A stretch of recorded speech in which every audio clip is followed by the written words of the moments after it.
Maka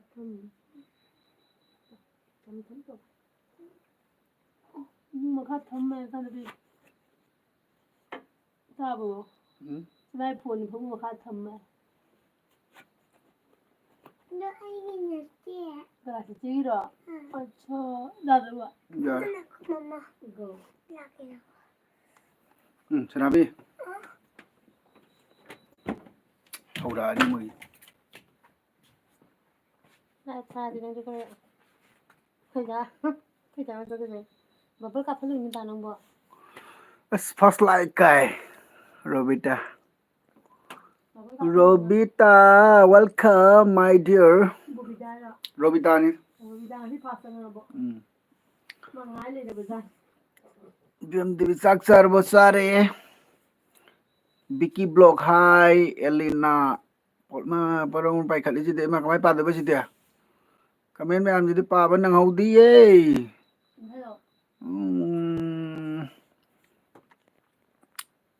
Elena pa bem saksar bosare hi tok ta ngai ri ye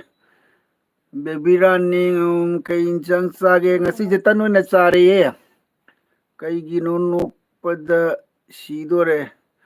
Rajiv Singh nungairi nana saikom hai se sata pothari telaiba 3 like then thank you Ravida diary telaiba kawre telaiba na nena saikom aigi channel laibane okay nena saikom telaiba sadokpam support tobiramu Elena paumai na mukbang do khara toina tawbiro oi tawjarake Nena sing da kai injang sage ngasi je tan noi na tawre rabi da dare dabung torak tri kaise dabung ki torkari dabung ki torkari kaise as sincha daga lai daga bigoli gele jelai ko amra aske nani roti haise sukuna roti television chere bita ibol ki live lo rabu hai thoiba nil couple message de let awre rabita dari telaiba loire telaiba sagom nena koram gare rabita dari me hi gale thoiba nil couple hai mayam hai thoiba nil couple mayam da hai tawre nena saikom na telaiba hoi tauge elena se do hello che thoda kani ma ngat pang le sanga ke robita na nil lai telaiba na thoiba nil kai mathel saragi hangre Devita Singh Devita hi guys hi Robita Darina Nena hello hi gre telaiba nena saikom aigi long video ma full watch tawraga jengbiramo aduga tawbiramo okay nena saikom hi telaiba thank you ibai kari injang sage anju kasar ngasi je tangang oin tawre Premita Devi bol mayam paidu jing bada kok ngaure koi ge keno se sum sakki keno khara sum lot pai tare bubble marak sida telaiba nena saikom aigi channel do telaiba sadokpam na laibane okay thoiba nil kapal aidi mosori thong ba hai robita diary na sukna roti ga kariga sukna roti ga bazaga Anju kasana yai hai Nena saikom na hai Robita hai Mayam like to biramo laiba mi punamo like to biramo gentleman X Sefian hi bro hello from ita davene lo thoko ai babal lo thuai ra babal lo thok da dina ai se film gi achak ba kaino ma le ba Babal je mo kwala thu tu no se bo haitre ai de babal thok ba babal hapcha la thok ba haitre kamai tong ni se dia I'm so hay gre ya thok re ai se na hai gan masi gan ni nei thom da ki ri se hai ga da ba thok da hai ta na ko कैसे हो है हम ऐसे है अच्छी है या मैं चला दिया हो जो उधर जा हो उड़ो के तरह के ꯅꯪꯅ ꯌꯥꯗꯣ ꯅꯪꯅ ꯍꯣꯡꯍꯜꯂꯤꯒꯗꯣ Okay. ꯄꯥ Nangna support tawramina. ꯁꯣꯐꯥ ꯃꯈꯥꯗ ꯑꯝꯇ ꯆꯠꯄꯤꯌꯨ ꯌꯥꯗꯣ ꯇꯤꯛꯏꯌꯨꯅ Karino mu sofa makada piro ajino. ꯂꯩꯔꯝꯒꯅꯤ Na jare sanabi ta tummo ai sarok tore. 하이버니 이베만 너 Mana ilbi tore ma karan tore nga tokhala ne ba. Angang ta ngangala ni side tagi.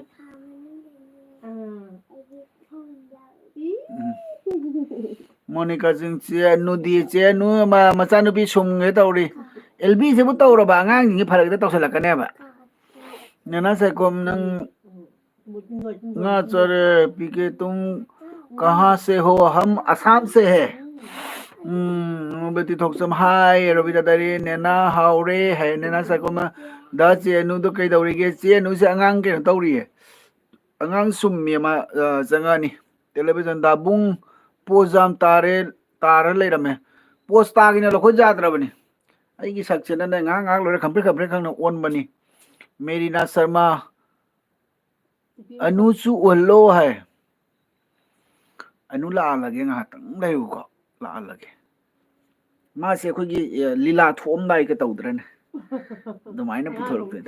angang tum halle mai se angang je mama yaudri to mo ya deba adugi ne na sai kom na ai robita diary on na kai no robita nga dangana on nai de shaurak tana robita kaisan sage oh mayam gi pandam welcome ngasi kasada isai tawbani mayam o isa kasada isai tawe ro khangde ne kai wa da tawino khu bu khangdi ta di ne and dada se kasar kari khun dagi no ise kasar chandam le kai dagi ni gentleman ya amaya ya yaudre ma hori ni lalli ni ho banate ko robita tari no thare robita diary pandam ko gi tek banate ba lan gi bai tare angang oi da sum lai jena khat khat tawdagi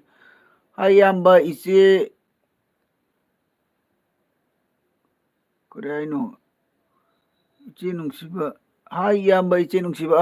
nache kena tawgre mele che nu nungsibi che nu nungsibi de le o anjali kasana che la o ai abe sidana hai robita dai lai ko lai robita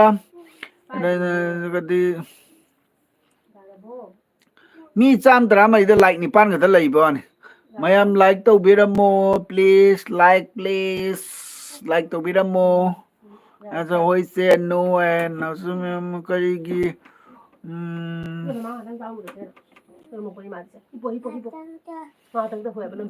thoibisana maibam je kana no thoibisana maibam ai se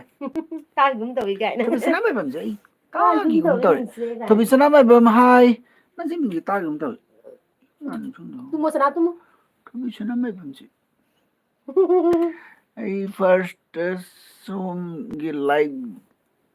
jengli nang chana na adu gum bagi ne gi chana hai gra ma'am ai like 9 su to bane okay like 13 ja ura ma'am da to san biram ko ai dum wari su sana ja ba do yakum like su to san bi ko faza faza sanu kuman jang to maya tang tang tang tang tang tang tang pikra ba ma jang ba dai chaw kra ba ma pham lai da bani paro to mi sana ma o ai khangdrabo phare chale unsubscribe kai go ma mà sao cái kiểu cuộc thi này nhỉ oi to mi sana yo ma khangdrabo unsubscribe kai เร็วเลย cái leo là cái phải sao cái cuộc thi rồi nhỉ maya mu sawe de comment je pro ka khape ken to bangam dre ba sanam je mera musim mùi thế coi nó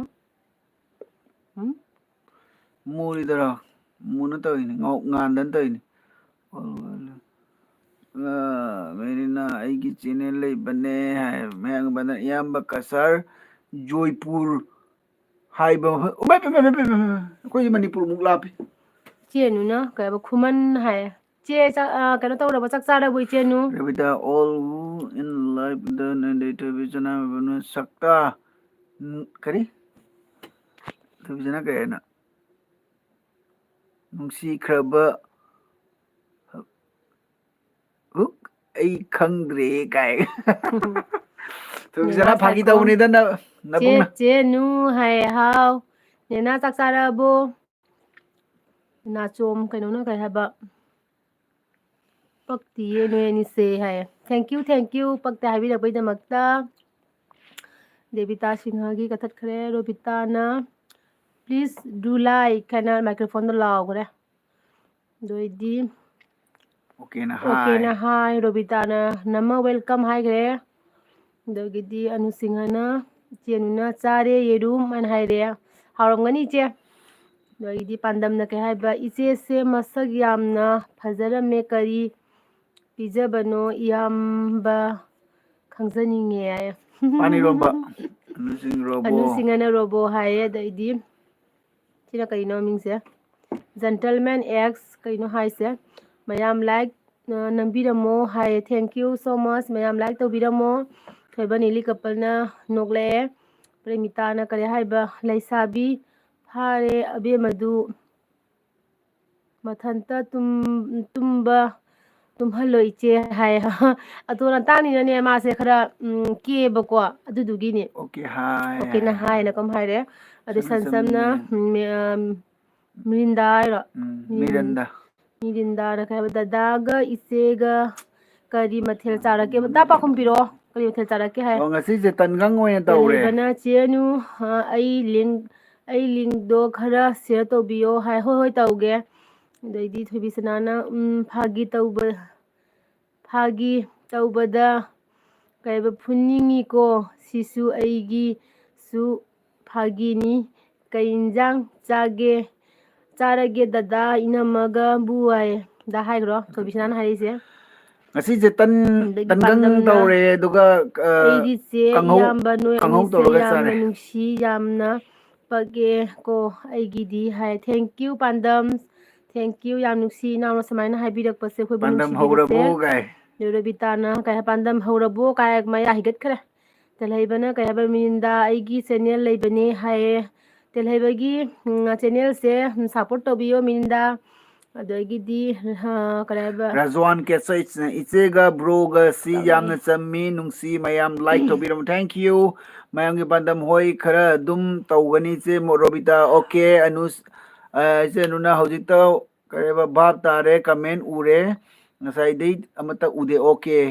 okay ꯃꯈꯥꯗ ꯎꯒꯦ ꯂꯩꯔꯝꯃꯤ okay ꯍꯥꯏ Robita dairy ꯄꯥꯟꯗꯝ ꯍꯧꯔꯣ ꯅꯆꯦ ꯅꯣꯛꯀꯦ ꯀꯥꯏ ꯔꯣꯕꯤꯇꯥ ꯗꯥꯏꯔꯤꯅ ꯀꯔꯤ ꯍꯥꯏꯕ ꯇꯟ ꯇꯟꯒꯪ ꯇꯟꯒꯪ ꯇꯟ ꯑꯀꯪꯕ ꯃꯌꯥꯝ ꯇꯧꯒꯦ ꯏꯆꯦ ꯌꯦꯡꯉꯣ ꯑꯗꯨꯝ ꯀꯩꯅꯣꯅꯦ ꯅꯩꯔꯛꯀꯦꯕꯨ ꯊꯣꯏꯕꯤꯁꯅꯥ ꯃꯥꯏꯕꯝꯅ ꯀꯔꯤ ꯍꯥꯏꯕ ꯅꯩꯔꯛꯀꯦꯒ ꯍꯥꯏꯔꯤꯅꯦ ꯇꯧꯔꯤꯁꯦ ꯄꯥꯟꯗꯝꯁꯦ ꯂꯥꯏꯐ ꯀꯌꯥꯝ ꯀꯨꯏꯔꯒꯦ ꯏꯅꯝꯃ ꯍꯧꯕ ꯂꯥꯛꯄ ꯉꯝꯖꯈꯤꯗ꯭ꯔꯦ ꯁꯥꯎꯕ ꯌꯥꯗꯦꯀꯣ ꯀꯨꯏꯗ꯭ꯔꯦ ꯍꯧꯖꯤꯛ ꯈꯛꯇ ꯇꯧꯕꯗ ꯉꯥꯏꯔꯤ 13 ꯃꯤꯅꯤꯠꯇ ꯐꯥꯔꯤ ꯅꯦꯅꯥ ꯁꯥꯏꯀꯣ ꯃꯆꯦ ꯑꯅꯨ ꯑꯩꯗꯤ 11 ꯁꯨꯕ ꯂꯥꯏꯛꯅꯤꯀꯣ ꯑꯣꯀꯦ ꯊꯦꯡꯛ ꯌꯨ ꯅꯦꯅꯥ ꯁꯥꯏꯈꯣꯝꯅ ꯆꯥꯔꯦ ꯆꯦꯟꯅꯨ ꯔꯣꯕꯤꯇꯥ ꯗꯥꯏꯔꯤ ꯑꯣꯀꯦ ꯇꯦꯜꯍꯩꯕ ꯁꯛꯀꯝ ꯆꯦꯟꯅꯨ ꯅꯪꯒꯤ ꯂꯣꯡ ꯚꯤꯗꯤꯑꯣ ꯑꯃꯗꯣ ꯂꯤꯡꯗꯣ ꯄꯤꯈ꯭ꯔꯕꯅꯤ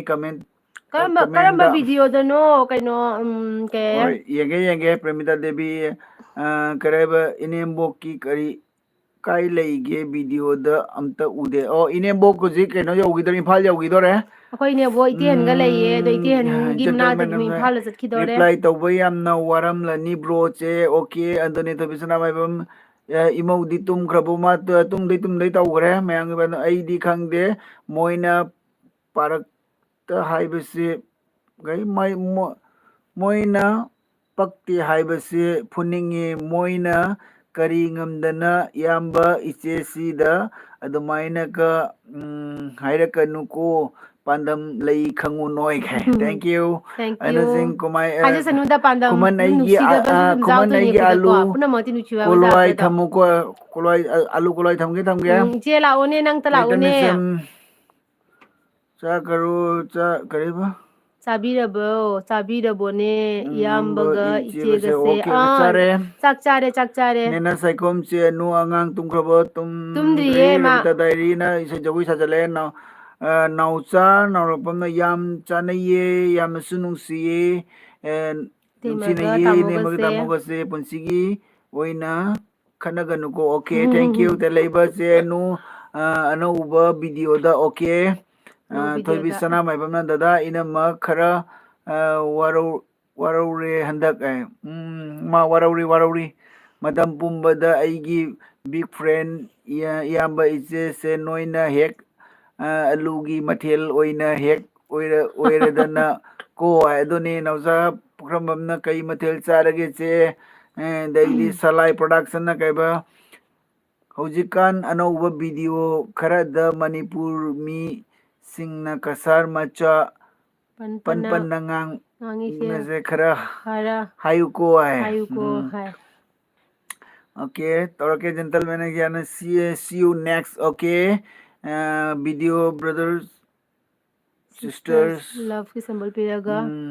sauya de okay de okay hai. to bisana ba aina da ina magada khara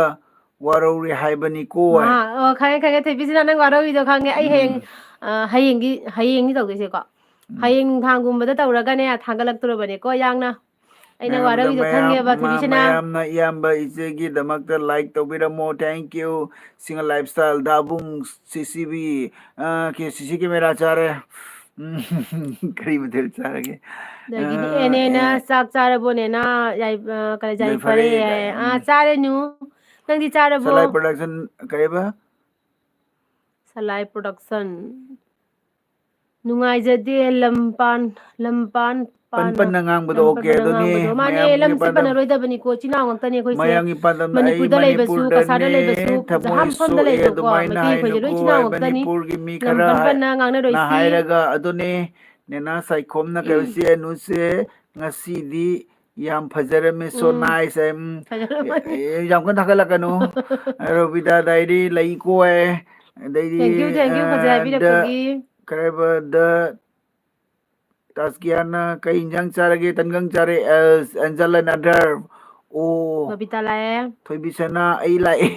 ai ngonda haidan Thoibisana ta Thoibisana ke big fan oi mani Thoibisana da lae hai gre matoibal na che nu nungsiye akhoi ni se yam nungsiye thank you mathoi single lifestyle na rock na thabi tabi hana dro tabi habani tabi haraga ungi maise hello funny couple papa para farabo ima ipa binuba kino duni se ngasai gitu nate kino na to se kaino kana se oh hello funny couple dk habra tro dk na kino ne paradu jiwa da phata ngai ri gentleman broken life tagi thongingdre game ga kona sanarage thank you so much gentlemen akhoi gi daidi single lifestyle na high angel like robita daidi singana thank you mamit keno tora jengre kupsala jengre kana de kai ngone salai production na kai moina khoi se yam lawai oina khali cm dai chingba assamese manipuri haibirame haibane mamangi meeting da so haibane mamangi da sula mai bamna kaiba aya inama thank you aina hana kaiba jengdoi niko soida maki waroba fare hai okay mayangi ise robita nungsibi robita dairi na angel like single lifestyle na tabi kangdem daidi angel adab na kaba hai single lifestyle tabi sana mai bamna angel hai laklabu hai nena sai komachi nu kasar do ingbro sum hangbani cheda robita dairi pandam hai usa laima blog DP se khufaja ma ga khan nairam ni ne khar tawri mi ne hanu thang da ngausan ari mi ne angel and robita single lifestyle rock angel ccb ranjita lai mayum na ngasi di lb se mayek yam sengame hai ene na bung lairik pau chu natradi kaugani kai thoibisna mabamna ima ipa minna uba laini nokpada sire ei adoni ima ipa minna uba laini natra usalema blog na singa pandam and angel the lap kento sale anu singa na khuman noi blue piba tamlabo blue piba bude haira kana blue pirauge kaidoni no kana sale mine blue piru ke doino blue piru hai pangai blue pithairage blue piba haira yamba ise pandamai gi asengba da aiman dana kanana su nungsibi ꯅꯨꯡꯁꯤꯗꯕꯅꯦ ꯑꯗꯨ ꯑꯩꯗꯤ ꯃꯣꯏꯁꯦ ꯅꯨꯡꯁꯤꯖꯕꯅꯦ ꯍꯥꯏ ꯎꯁꯥ ꯂꯩꯃ ꯕ꯭ꯂꯣꯛꯅ ꯒꯣꯂꯤ ꯌꯥꯝꯃꯦꯍꯦ ꯒꯣꯂꯤ ꯌꯥꯝꯗꯦꯗ 64 ꯈꯛꯇꯅꯤ ꯏꯗ ꯆꯥꯝꯃꯒ ꯀꯌꯥꯅꯣ ꯂꯩꯔꯝꯕꯅꯤ ꯔꯣꯕꯤꯇꯥ ꯗꯥꯏꯔꯤꯅ ꯑꯃ ꯅꯃꯥ ꯍꯦꯟꯒꯠꯈꯔꯦ ꯒꯣꯂꯤ ꯔꯕꯤꯇꯥꯅ ꯌꯥꯝꯃꯒ ꯗꯥꯕꯨꯡ ꯀꯅꯥꯝ ꯕ꯭ꯂꯨ ꯄꯤꯗꯦ ꯄꯤꯁꯜꯂꯣ ꯀꯅꯥꯅꯣ ꯕ꯭ꯂꯨ ꯌꯥꯝ ꯇꯥꯡꯉꯤ ꯍꯧꯖꯤꯛ ꯔꯣꯕꯤꯇꯥ ꯗꯥꯏꯔꯤ ꯗꯥꯕꯨꯡ ꯀꯅꯥꯝ ꯕ꯭ꯂꯨ ꯄꯤꯗꯦ ꯑꯣ ꯆꯦ ꯎꯁꯥ ꯑꯗꯩ ꯀꯅꯦꯛꯁꯟ ꯂꯩꯔꯝꯃꯤ ꯕ꯭ꯂꯨ ꯄꯤꯗ꯭ꯔꯁꯨ ꯌꯥꯔꯦ ꯀꯩꯗꯧꯗꯧꯔꯤꯅꯣ ꯆꯦ ꯎꯁꯥ ꯍꯣꯔꯦꯟ ꯐꯔꯛ ꯇꯥꯕ ꯃꯤ ꯌꯥꯎꯔꯒꯗꯤ ꯕ꯭ꯂꯨ ꯄꯤꯔꯒ ꯍꯥꯠꯇꯣꯛꯅꯕ ꯑꯦꯟꯖꯦꯜ ꯇꯧꯔꯛꯀꯦꯕ ꯑꯦꯟꯖꯦꯜ ꯀꯛꯊꯠꯈꯔꯦ ꯃꯦꯁꯦꯖ ꯇꯧꯔꯦ ꯎꯁꯥ ꯎꯁꯥ ꯂꯩꯃ ꯕ꯭ꯂꯣꯛꯅ ꯔꯣꯕꯣ ꯍꯥꯏ ꯑꯅꯨꯁꯤꯡꯅ ꯔꯣꯕꯣ ꯃꯣꯏ ꯍꯩꯇꯦ ꯍꯥꯏꯕꯅꯤ ꯍꯥꯏ ꯍꯩꯔꯦ ꯍꯩꯌꯦ ꯍꯩꯔꯦ ꯏꯆꯦꯅꯨ ꯍꯩꯔꯦ ꯕ꯭ꯂꯨ ꯄꯤꯕꯗꯤ ꯍꯩꯔꯦꯕꯀꯣ ꯅꯈꯣꯏ ꯗꯥꯅ ꯑꯗꯨꯝ ꯀꯅꯦꯛꯁꯟꯗꯣ ꯂꯩꯅꯕꯅꯤꯅ ꯄꯤꯔꯣꯏ ꯑꯦꯟꯖꯜ ꯍꯥꯏꯕ ꯃꯤ ꯊꯋꯥꯏ ꯍꯣꯔꯦꯟ ꯌꯥꯝ ꯃꯑꯣꯡ ꯆꯥꯗꯕ ꯃꯤ ꯆꯪꯉꯗꯤ ꯅꯨꯡꯉꯥꯏꯇꯅ ꯑꯩꯅ ꯁꯨꯝ ꯄꯤꯁꯜꯂꯛꯀꯦ ꯍꯥꯏꯕ ꯄꯥꯔꯤꯉꯩꯗ ꯁꯤꯗꯀꯣ ꯍꯥꯏ ꯌꯥꯝꯅ ꯀꯔꯤ ꯃꯤ ꯊꯋꯥꯏ ꯌꯥꯎꯅ ꯇꯟ ꯇꯟꯅ ꯄꯥꯔꯤꯉꯩꯁꯤꯗꯀꯣ ꯍꯥꯏ ꯚꯤꯗꯤꯑꯣ ꯇꯣꯏꯅ ꯑꯞꯂꯣꯗ ꯇꯧꯕꯤꯔꯛꯎ ꯉꯁꯤꯗꯤ ꯍꯥꯔꯠ ꯖꯝ ꯀꯥꯏꯌꯦ ꯉꯁꯤ ꯍꯥꯔꯠ ꯌꯥꯝ ꯀꯥꯏꯔꯤꯁꯦ ꯀꯩꯒꯤꯅꯣ ꯉꯥꯏꯕꯗ ꯍꯥꯏꯕ ꯑꯣ ꯉꯥꯏꯕꯗ ꯍꯥꯔꯠ ꯑꯣ ꯖꯥꯝ ꯑꯣ ꯑꯣ ꯀꯥꯏꯕ ꯑꯣ ꯑꯣꯀꯦ ꯑꯣꯀꯦ ꯍꯣꯏ ꯍꯣꯏ ꯍꯣꯏ ꯑꯁ ꯌꯥꯝ ꯅꯨꯡꯁꯤꯌꯦ ꯔꯣꯕꯤꯇꯥ ꯁꯨꯃꯥꯏꯅ ꯗꯥꯏꯔꯤ ꯍꯥꯏꯔꯛꯄꯁꯦꯀꯣ ꯕ꯭ꯂꯨ ꯄꯤꯔꯣ ꯊꯥꯡꯒꯠꯂꯛꯀꯦ ꯃꯤ ꯁꯨꯡꯁꯣꯏ ꯁꯣꯏꯗꯅ ꯐꯠꯇꯕ ꯉꯝꯅꯕ ꯂꯥꯛꯂꯗꯤ ꯍꯣꯠꯅꯔꯛꯀꯦ ꯍꯥꯠꯀꯦ ꯔꯣꯕꯤꯇꯥꯁꯦ ꯑꯝꯇꯪ ꯁꯤ ꯍꯥꯟꯅ ꯄꯤꯒꯦ